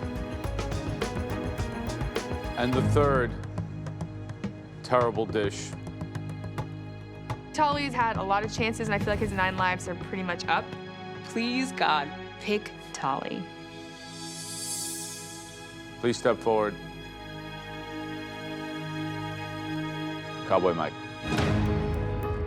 I'm not going to give up hope at this point, but I know that, you know, there's a good chance that I'm possibly going home. Tanya, David, and Mike, you know those dishes were bad. Chef. Mike, step forward, please. You entered this competition on a horse, but your food made the real impact on us. Blew us away. And we were expecting you to continue that climb and outsmart your competition. But that pizza stone was abused. It's time for you to head back to Georgia. Your time is done in MasterChef. Thank you. You keep that food dream burning high. Thank you very much for the Well done. opportunity. Thank you. You did your sister proud, too. Thank all you right? very much. I know it's a big Thank you. deal. All right, you did great. Thank you. Thank you. Before you leave, who's going to win MasterChef? Without a doubt, Chef, this woman cooks better with no sight than all we do with vision, so I'm saying Christine. Christine. Thank I can't wait to buy your book, Brad. To make it this far is a huge accomplishment for me. I lost my sister in September, and I was doing this in her name. I'm very proud. I know she's proud, and I know my family at home is extremely proud. And they're going to welcome me with open arms. I know they'll be glad to see me.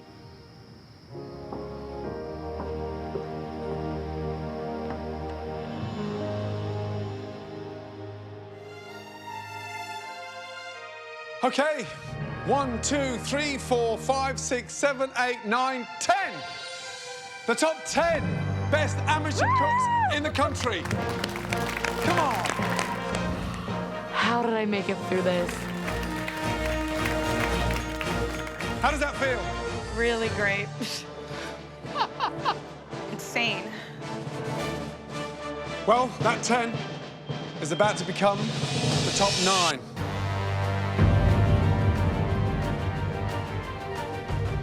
Double elimination? What? Tanya, you are the youngest in the competition. And sometimes you cook like you're one of the most mature. But that pizza stone threw you way off. Yeah, Chef. David, passionate, talented, but it was just puzzling. Watching you cook, it was just a mess. The person leaving MasterChef and heading back home. Dave Martinez has to go. He has to.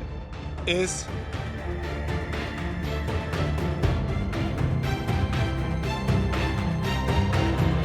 Tanya, your time is done. Thank you, in Chef. MasterChef. Trust me, you may not have your hands on the title, but what you have got is a future in food. Thank you so much. You're bubbly, you're exciting, you're very young. Continue on that journey, because you connect with food. Thank you. Well done, my darling. Thank you so much.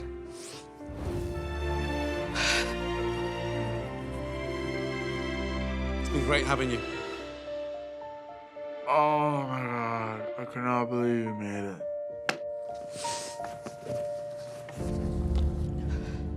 This has been a crazy journey. Before MasterChef, I was so scared to acknowledge what I wanted in life, and coming here just shows me that you take big risks, you get big rewards. And the fact that I made it this far into the top 10, it's massive. I'm so proud of myself.